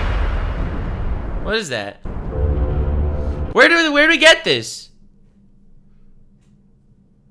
They're AI clips, but where did it come from? Is this just generated by some fan? Do not fail your brothers. God, I love the voice acting. Though their bodies die, their spirit must return to the chapter. That is your charge. Damn, bro. The Emperor's transcendence to God Emperor. This is a theory, right? I just want to make sure this is a theory, not a fact. I don't know if this is actually canon. In a poignant twist of fate, the Emperor of Mankind, who would strive to steer humanity away from religious faith and superstition, found himself being venerated as a living deity, even before the onset of the Horus Heresy. Yeah. This shift in perception was significantly influenced by the Primarch Lorgar of the Wordbearers Legion, who had authored the Lectitio Divinitatis. The text presented a compelling argument for the divinity of the Emperor. It posited that no mere mortal could have achieved the unification of Terra's techno-barbarian tribes and True. Humans can't do this shit. Nations, nor could an ordinary human being reunite much of the human-settled galaxy under one rule. Furthermore, the book argued that the Emperor's extraordinary psychic prowess, his profound scientific insight, which indicated a deep understanding of the universe's fundamental nature, and his boundless compassion and goodwill towards humanity, were attributes beyond the scope of a normal human. Yeah, so but the thing is about godhood and stuff, right? Like, look at the orcs, okay? The orcs have their two gods, Gorg and Mork, right? Gork and Mork. And these guys, everything is like how they imagine it. They think red makes things move faster, so when they paint them red, they actually move faster. It's the belief in this shit that actually gives it power. Like, belief in chaos and debauchery is what gives chaos power. The belief in Gork and Mork gives these orcs strength. I think if they believe in the Emperor as a god, he would ascend to godhood and actually be able to give them superpowers to some degree. Just the question is, would he become a god of order or a god of chaos? Lorgar's assertions gained traction, and even before the conclusion of the Great Crusade, various cults venerating the Emperor emerged, with the Lectitio Divinitatis serving as their holy scripture. Many of these groups even adopted the name of Lorgar's tome as the label for their faith. Alright. However, the deification of the Emperor was in direct violation of the imperial truth, which espoused a doctrine of atheism and rationalism. Emperor worship was considered a grave offense under this doctrine. Yeah. The same transgression Oh my god, look at this. that led to Lorgar and his word-bearers' public denunciation on Kur, and their subsequent pivot towards chaos worship to fulfill their spiritual needs. While Lorgar eventually disowned the Lectitio Divinitatis in favor of the chaos-infused Book of Lorgar, millions of other individuals during the tumultuous Horus Heresy increasingly embraced the worship of the Emperor as a beacon of hope and resilience. I get it, to be honest. In a bleak world like they live in, worshipping the Emperor really doesn't sound like such a bad idea. Amidst the era's atrocities. The apparent efficacy of devout Emperor worship in shielding his followers from the warp's demonic forces only accelerated the spread of this emerging religion. Over time, the Emperor's worship expanded significantly. By the 32nd millennium, the initially fragmented cults of Emperor worshippers had coalesced into the imperial cult. Oh god, it's become everything and everywhere. This widespread religion, with its countless trillions of human adherents, Bro, this is beautiful. God damn. Look at that with the mural here with Sanguinius on the ground. I don't know, man. It's just, there's so much good iconography in this story. Was administered by the extensive interstellar clergy of the Ecclesiarchy, formerly known as the Adeptus Ministorum. This religious body was officially recognized by the High Lords of Terra as the state religion of the Imperium. Yay! The Emperor of Mankind transcended his role as a mere secular... Recognized godhood, baby. How ironic. Man based his entire doctrine on disavowing religion. And he became a god. Like, you see the comedy, right? Like, you see the irony. Ruler to become the God Emperor, hailed as a singular divine entity of all humanity. Hail the God Emperor! His directives were interpreted and enforced by the High Lords of Terra of the Senatorum Imperialis. The Adeptus Arbites upheld his laws. The Adeptus Custodes safeguarded his body in the Imperial Palace. And the Adeptus Astartes were the defenders of the Imperium.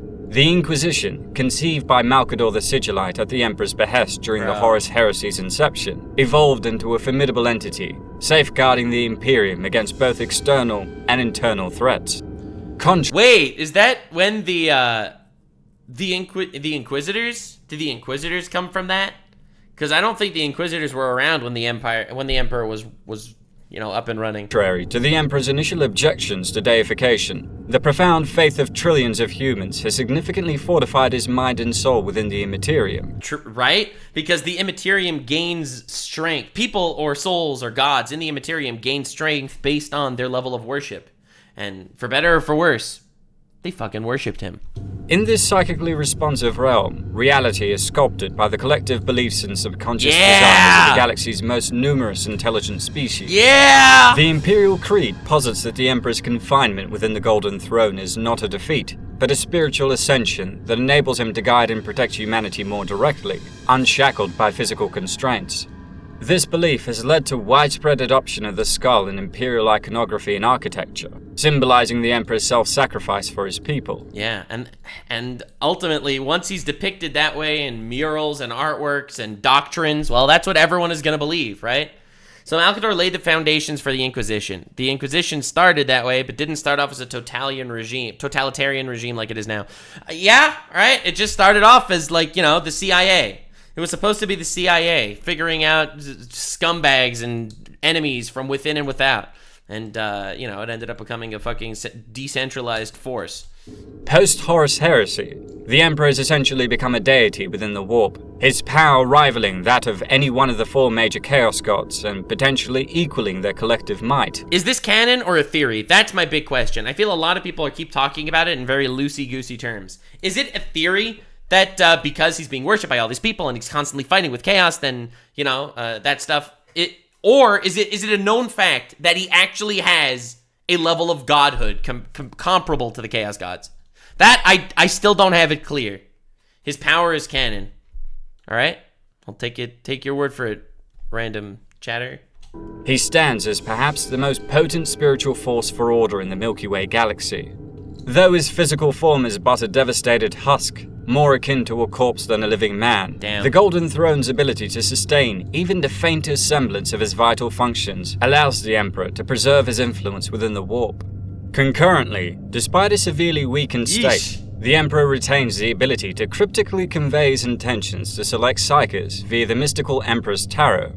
Additionally, he can impart dreams and visions directly to certain... For example, Guilliman fought Mortarion in Nurgle's Garden, was killed. Emperor resurrected him and torched Nurgle's Garden in the warp. So he is actually, canonically, kind of a god in the warp right now. What a crazy world this is going to end up becoming, honestly. See, that is how you write a Chosen One character. That is how you write him. Bro is a god, not because he was chosen and therefore he is the god. He was so powerful in his speech. Speech 1,000, charisma 1,000,000,000. He's a god because he's worshipped by trillions, because he united them, because he fought off their threats, because he turned humanity into something incredible. That's why he's worshipped, not because he's a generic chosen one. God, he's so cool! Non-psychic individuals, provided their faith in him is strong enough to establish a connection. The Emperor also offers a range of psychic defenses against the forces of chaos and its demons, facilitated through the bond of faith. There is even speculation that he may exert influence over the physical universe in other unforeseen ways. Alright, well, and you know how? Well, I don't, because it's unforeseen, bitch. A prominent example within the Oh, Imperium is the belief that the Warp Storm, known as the Storm of the Emperor's Wrath, which emerged in the Ultima Segmentum during the 36 Millennium's Age of Apostasy, was a direct manifestation of the Emperor's fury. Sheesh. This phenomenon is widely attributed to his divine will, a reaction to the A warp storm, and they're like, yeah, that's the Emperor. Why though? He's mad. Proof? I made it the fuck up, okay? Shut up. usurpation of the Imperium's governance by the tyrant High Lord Goj Vandire. The Emperor's formidable presence within the Warp is believed to be a crucial bulwark against the encroaching forces of chaos. Should the Emperor be absent from the Immaterium, it is feared that chaos would overrun the physical universe, potentially transforming the galaxy into a nightmarish realm akin to the Eye of Terror. Among the upper echelons... Damn. The Earth would become another Eye of Terror the moment the Emperor stops fighting this fight in his mind. What an incredibly iconic character. What's so cool about Warhammer is most of the stories don't take place from the perspective of the Emperor. He's obviously the main character of humanity. He's obviously the chosen one of humanity. He's the fucking avatar. Bro's mastered all 4 elements and shit, but ultimately it's the Space Marines that we follow. It's one random guy in one random unit fighting one random battle. Because that's what it's about. That is what an endless war truly is. It's all the little people that are fighting. It's inspiring and it's brilliant. Of the Inquisition, only a select few were aware that within the Sanctum Imperialis, the throne room in the Imperial Palace, the Emperor wields the power to directly manipulate reality. Sheesh! This includes the extraordinary capability to alter the flow of time, potentially slowing or even halting its progression. However... Nani? He could do... A brother? Dude, that... Dude, who would win? Goku or the Emperor of Mankind? Here's the question. Here's the real question. The God Emperor exists in a state of profound torment. Isolated from more direct interactions with his followers, he is appalled by the evolution of his Imperium over the past 10,000 years. No shit! Look at the Imperium now. The Horus Heresy's deep scars and the relentless threats from Chaos, Xenos, mutants, and internal traitors have marred humanity's journey. The Age of Imperium, rather than ushering in the envisioned Golden Age of mankind, has resulted in a civilization marked by stability, but plagued with technological stagnation. Well, yeah, obviously. They don't want to embrace AI. You also have literally everyone, you know? You have... The Necrons are here. The Tyranids are invading. Chaos is encroaching. Like, the Tau is a new empire that's showing up out of nowhere. It's an endless bloodbath. And they have no leader. They're a decentralized idea where they don't even know what their faith is supposed to be. They don't know if their faith is supposed to be in the Emperor or in the Emperor's doctrines when he was alive. Intellectual decline, political oppression, and widespread exploitation. This era is further tainted by rampant xenophobia and often brutal... I mean, that sounds like it's right up what the Empire was talking about. So that's kind of based, I guess, according to the Emperor, right? Religious intolerance, far from the Emperor's original aspirations for humanity's future. Yeah. Throughout the 10,000 Terran years of the Imperium... Unless the Emperor knew all this was going down and he knew that he needed to become a Chaos God. Unless he... or a God of Order or whatever. Unless the Emperor knew all along, that he was creating a world with a Horus Heresy to stab him, to put him in a throne, so his mind can roam the cosmos, so he can become a god. Unless, here's the big picture game theory. You ready for the Nux game theory now that we're heading to the end of the Emperor lore video? What if the Emperor needed all this to go down so he could ascend to the realm of godhood, so he could, get this, unite with the Chaos Gods to bring balance to the Force, instead of extreme order versus extreme chaos, to bring balance and unity between order and chaos to team up against the Tyranid invasion from other galaxies. That's the big Nux theory. This is where the story of 40k is going to end, if it ever does end. But that's just a theory, a Nux theory. Anyway. Dominion over humanity in his name. The very maladies the Emperor sought to eradicate have only multiplied. Despite this, the Emperor perseveres in his unceasing agony, aware that his demise would debilitate the Imperium and deprive humanity of the limited guidance it can still provide, as well as the crucial defense he offers against the forces of chaos. He effectively harbors the grave concern that without his These images are so frightening. Oh god, look at this guy. presence, humanity may not endure. Thus, despite its many flaws and its state of decline, I don't know, bro looks like me after a nut. Anyway. he permits the Imperium to persist. On rare occasions, the Emperor intervenes through his chosen emissaries, striving to enhance the human condition. He nurtures the faint spark of hope among mankind as the time of ending approaches, and the mechanisms of the Golden Throne deteriorate, akin to a faltering timepiece. Soon their foulness will be but a memory. That Yikes! is what the preachers say. Belief will not save us. Lies will not protect us. But it is our hope that will damn us.